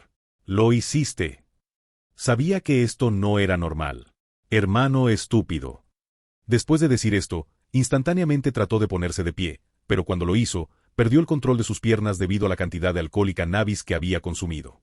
La adolescente inmediatamente se plantó boca arriba sobre su hermano mayor con una apariencia excepcionalmente sonrojada. Berengar no sabía si quería golpearlo o huir, pero una cosa era segura, había cometido una tontería. Cuando Berengar trató de quitarse a su hermana de encima, accidentalmente lo agarró de algún lugar que no debería haber hecho, lo que provocó que la niña reaccionara violentamente al golpearlo en la cara antes de luchar para ponerse de pie, donde de alguna manera logró alejarse arrastrando los pies del suelo. Ático. Mientras Berengar yacía aturdido y confundido, entró en un estado de epifanía y recordó todos los eventos que lo habían llevado hasta este punto. Era una mañana normal de primavera, pero por una vez en su ajetreada vida tenía un día libre. Como tal, su único deseo era sentarse, relajarse y no hacer nada. Sin embargo, como siempre, sus tres esposas querían que hiciera algo con ellas. En última instancia, fue arrastrado por la ciudad durante la mitad del día haciendo varias tareas estúpidas, como ir de compras. En serio, ¿por qué salir de compras cuando podía hacer que un sirviente comprara todos los artículos que las chicas querían y los trajera al palacio? Sin embargo, cuando finalmente llegó a casa, Henrietta tenía una expresión de suficiencia en su hermoso rostro y se burlaba abiertamente de él. Sintiéndose enfurecido por el comportamiento burlón de su hermana, Berengar sintió ganas de hacerle pagar por sus acciones. Como tal, la obligó a entrar en la habitación del harén, donde le presentó el hachís y el alcohol mientras él mismo tomaba las sustancias. En algún momento, sacó una baraja de cartas y la convenció de jugar al strip poker, con la esperanza de humillar a la niña y enseñarle una valiosa lección sobre cómo insultar a su hermano mayor. Sin embargo, fracasó cuando se colocó tanto que no podía recordar qué estaba haciendo ni por qué. Supuso que era bueno que el juego terminara antes de que empeorara. Después de todo, él estaba en el lado perdedor y solo le quedaba una prenda de vestir pegada a su cuerpo. Si la dama de la suerte no lo hubiera bendecido con una buena mano en esa última ronda, habría terminado humillándose a sí mismo. Berengar suspiró profundamente mientras pensaba en todo lo que había ocurrido. Por supuesto, una cosa era segura en todo este lío. Tenía que encontrar otra forma de castigar a Henrietta. Después de todo, acababa de golpear al rey, y eso era simplemente inaceptable. Fue con esto en mente que se arrastró hasta ponerse de rodillas, donde continuó luchando para ponerse de pie. Después de un rato, se las arregló para pararse donde bajaba lenta y cuidadosamente las escaleras. Al llegar al nivel inferior, siguió el camino por el que sospechaba que Henrietta se había desviado. No sabía cuánto tiempo había pasado desde el momento en que Henrietta se escapó hasta que finalmente la encontró. Sin embargo, cuando lo hizo, ella estaba acostada boca abajo y acurrucada en su colchón, donde probablemente se desmayó. Esto creó la oportunidad perfecta para que Berengar castigara a su hermana pequeña por sus acciones anteriores. Sin embargo, cuanto más se acercaba, más escuchaba un ligero gemido. Inicialmente, Berengar pensó que la niña estaba llorando, lo que le hizo dudar de sus acciones, pero al momento siguiente, ese gemido se convirtió en un gemido, seguido de una sola frase. Hermano mayor. Habiendo escuchado esto, Berengar solo pudo pensar en una cosa que estaba haciendo Henrietta y se encontró en una situación increíblemente incómoda. Le tomó unos momentos recuperar sus pensamientos, y cuando lo hizo, procedió a fugarse lenta y silenciosamente de la escena. En poco tiempo, se encontró escondido dentro de la habitación del harén, donde comenzó a enloquecer. Trató de convencerse a sí mismo en su mente de que debía estar malinterpretando la situación, o tal vez escuchó mal. Después de todo, estaba tan alto como una cometa en ese momento y apenas podía pararse. Demonios, Por lo que sabía en realidad, estaba desmayado y soñando con todo esto. Por otra parte, ¿qué diría eso sobre su subconsciente si realmente fantaseara con esas cosas mientras duerme? Berengar solo sabía que una cosa era verdad en su mente en este momento, y por lo tanto expresó en voz baja ese único pensamiento. Necesito una bebida. Después de decir esto, se tambaleó hacia el mostrador, donde se sirvió 2 dedos de whisky antes de sentarse donde había comenzado toda esta locura. Estaba empezando a considerar seriamente encontrar un marido adecuado para su hermana pequeña. Si lo que acababa de presenciar era real, necesitaría pasar algún tiempo con un hombre que no tuviera relación con ella. Mientras Berengar pensaba qué hacer con toda esta debacle, lentamente se fue quedando dormido, olvidando todas las tonterías que había hecho durante los buenos momentos que compartió con su hermana. Cuando el joven rey finalmente despertó al día siguiente, no recordaría nada de esto. Capítulo 392. Innovaciones navales. Con la experimentación de nuevas granadas y pólvoras sin humo en curso, la introducción del revólver de servicio 1422 y el uso del cañón de campaña de 7,5 centímetros 1422, Berengar descubrió que el desarrollo de sus armas era suficiente de acuerdo con su plan de 5 años si se considera el equipo que sería enviado a su ejército. Sin embargo, había que atender otro asunto. Mientras su ejército se precipitaba de cabeza hacia la era industrial, su armada aún operaba con fragatas impulsadas por velas. Berengar había invertido un costo sustancial en estas poderosas naves, pero su tiempo ya estaba llegando a su fin, al menos en el servicio de su Royal Navy. A las fragatas de la clase Berengar todavía les quedaban muchos años de servicio antes de que necesitaran una actualización. Austria podría vender con bastante facilidad los que había fabricado a sus aliados después de reemplazarlos por algo más moderno. Berengar miró los documentos apilados en su escritorio con una sonrisa amarga. Honestamente, no tenía idea de que para cuando lograra obtener la capacidad de fabricar grandes barcos de línea, ya tendría la capacidad de fabricar algo superior para su uso. Como tal, el modelo del buque de línea de la clase Linde que había diseñado hace años ahora era completamente inútil. Tal vez cambiaría el nombre del barco y lo vendería a sus aliados en Granada y Bizancio en una fecha futura. Por el momento, Berengar necesitaba inventar nuevos barcos, diseños que fueran mucho más dignos de llevar el nombre de sus esposas. Con el ritmo actual de producción de acero y la industrialización de sus principales ciudades en marcha, era solo cuestión de tiempo antes de que pudiera producir embarcaciones a vapor totalmente de acero. Con esto en mente, Berengar pensó en desarrollar barcos que pudieran mejorarse mediante adaptaciones posteriores cuando se inventara la nueva tecnología. Por el momento, la mejor fuente de energía que podría diseñar en los próximos 5 años sería una máquina de vapor vertical de triple expansión que utilizara calderas acuatubulares. Una máquina de vapor de triple expansión era una máquina de vapor compuesta donde el vapor se dividía en 3 etapas separadas. En esencia, el vapor se acumularía en un cilindro de alta presión antes de perder presión y salir directamente a otros 2 cilindros de baja presión de gran volumen donde extraería más energía del vapor. En cuanto a la caldera acuatubular de alta presión, funcionaba haciendo circular agua en tubos calentados externamente por el fuego, combustible como el carbón quemado dentro del horno, generando gas caliente y agua hirviendo en las líneas generadoras de vapor. Con esto en mente, le vinieron a la mente un montón de diseños de barcos sobre los que había leído durante su breve tiempo en las bibliotecas de la Academia Naval de Estados Unidos. Todo, desde acorazados hasta cruceros ligeros e incluso los primeros acorazados. La pregunta fundamental que vino a la mente de Berengar giró completamente en torno a la naturaleza de cómo utilizaría sus naves y los enemigos a los que podría enfrentarse.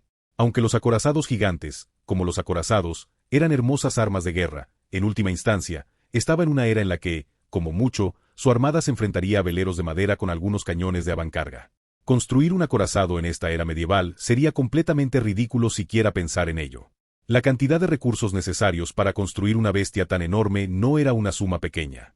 Sus fragatas actuales ya eran más que suficientes para diezmar cualquier potencia naval del mundo.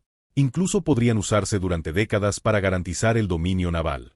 Sin embargo, hubo algunos inconvenientes en tales diseños.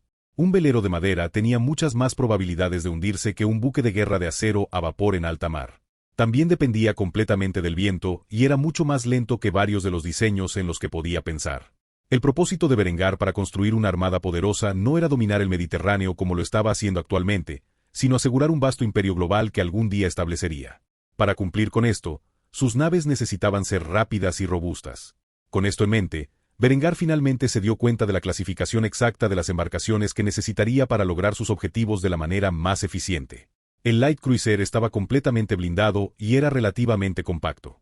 Esto significaba que el barco requería una tripulación mucho más pequeña para operar mientras tenía velocidades superiores a los 20 nudos. Berengar buscó en su memoria para encontrar el barco perfecto para cumplir este papel.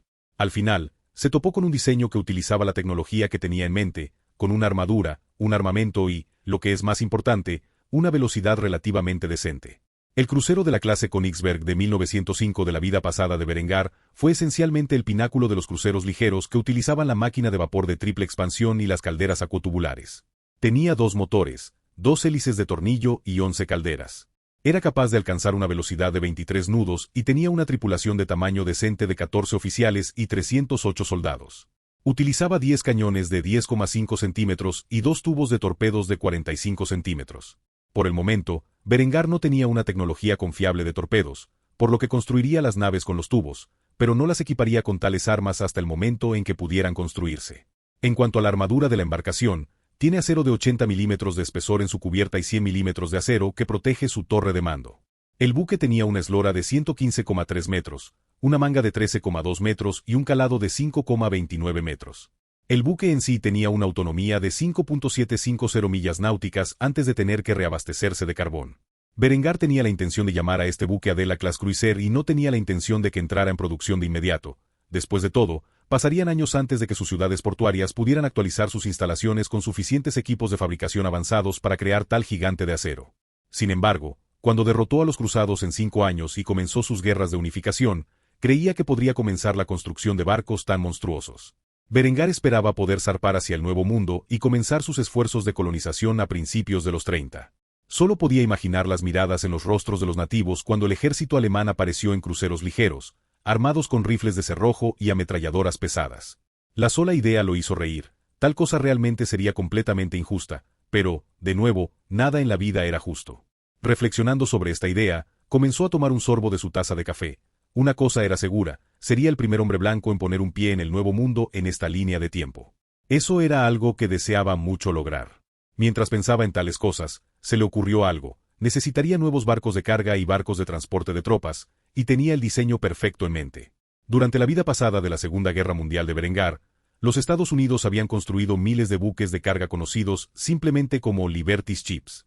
Estos barcos trajeron una cantidad sin precedentes de suministros a través del Atlántico para ayudar a las potencias aliadas. En un momento, varios cientos de barcos fueron incluso modificados para su uso como transporte de tropas de emergencia.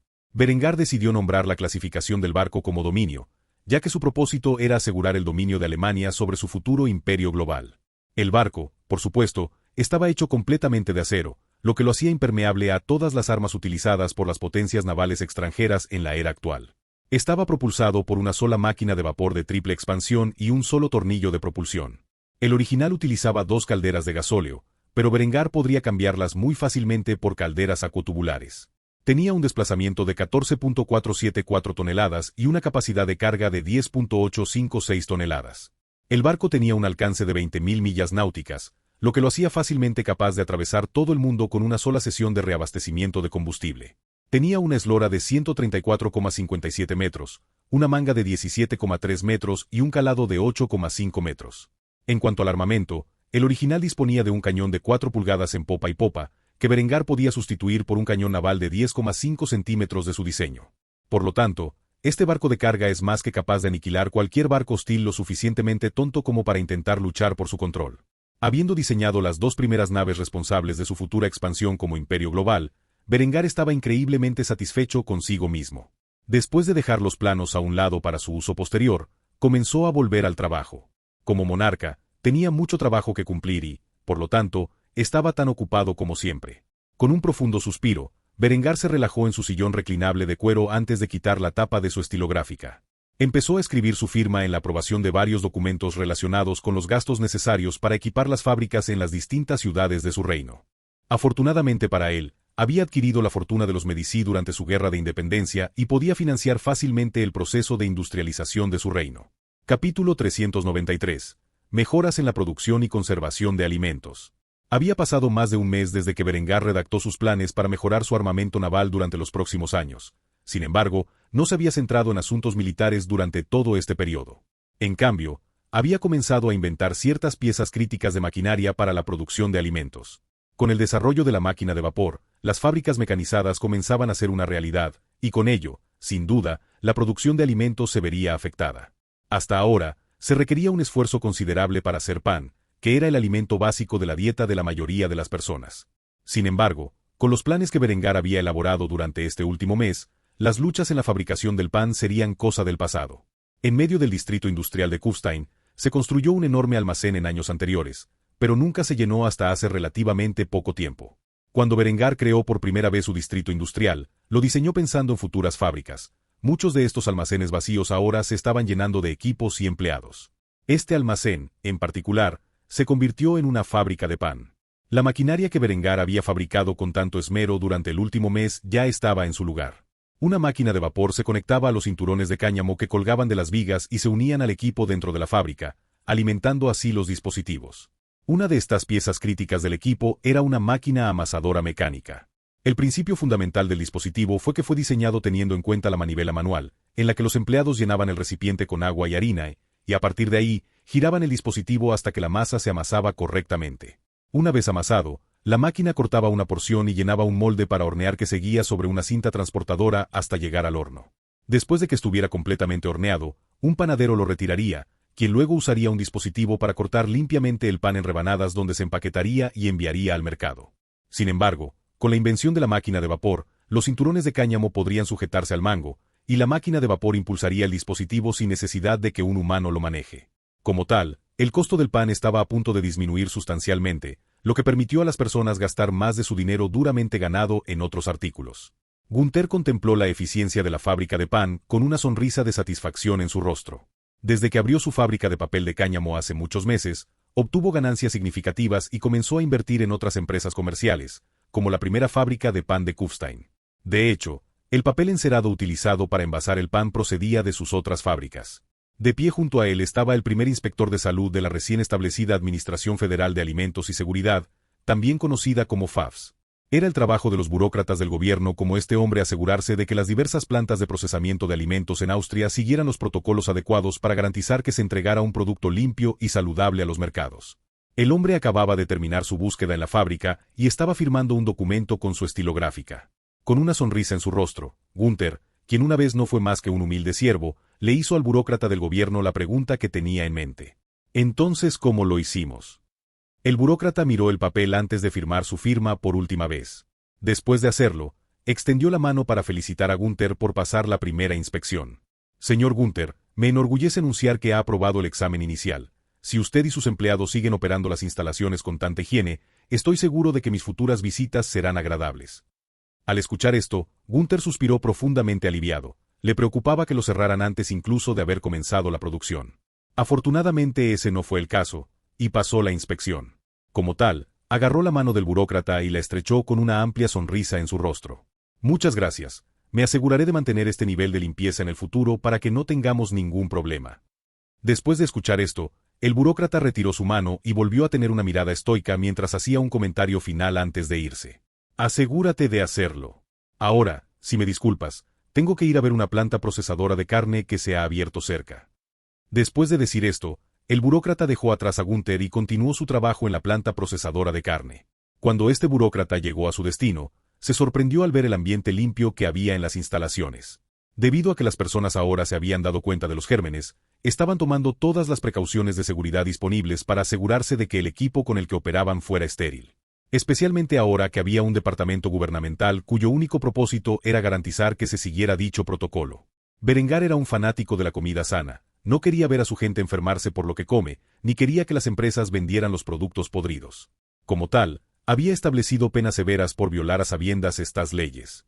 Si una empresa quisiera reducir costos vendiendo comida podrida, el propietario se enfrentaría a cadena perpetua en un campo de trabajo, aunque, en general, una sentencia tan dura solo se cumpliría si alguien muriera a causa del producto contaminado. La instalación de producción de carne siguió un proceso relativamente moderno de producción de alimentos. Berengar sabía mucho sobre la seguridad y la presentación de los alimentos porque su padre de su vida pasada trabajaba en una fábrica de conservas. Estaba lleno de historias en su infancia de cómo funcionaba todo. La carne llegaba fresca de las granjas a la fábrica, donde hábiles carniceros cortaban el exceso de grasa. Una vez que se completó el recorte, la carne se llevó a una máquina cortadora de cubitos, que la cortó en cubos de 1 pulgada de espesor. De allí, se clasificó en latas, donde el único aditivo al proceso fue un solo cubo de sal marina. Una vez que esto se había completado, los trabajadores agregaban o quitaban cuidadosamente trozos de carne para asegurarse de que alcanzara el peso requerido. Desde allí, las latas ingresaban a una cinta transportadora, desde donde eran conducidas a la sala de cocción. Después de esto, las latas ingresaron a un precalentador que las arrojó con vapor durante 20 segundos, eliminando el aire atrapado entre los cubos. Desde allí, fueron conducidos a la máquina de prensado, que comprimió la tapa de lata sobre la lata con un espacio entre cabezas adecuado que creó un vacío en la lata para extraer el aire restante.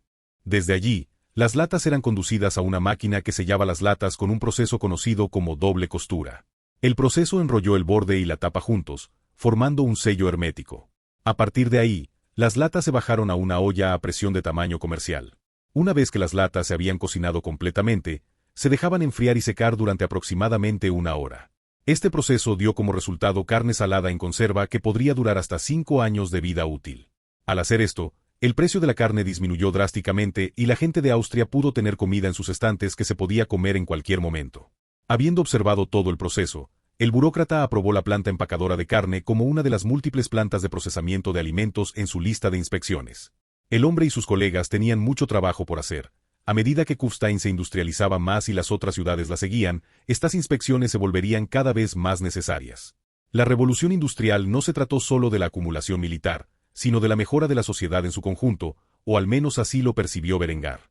Después de todo, hace solo 5 años, la gente de Austria vivía como siervos, rompiéndose la espalda en las granjas. Ahora Austria se había convertido en un bastión de riqueza y prosperidad que todos los demás países habían comenzado a envidiar.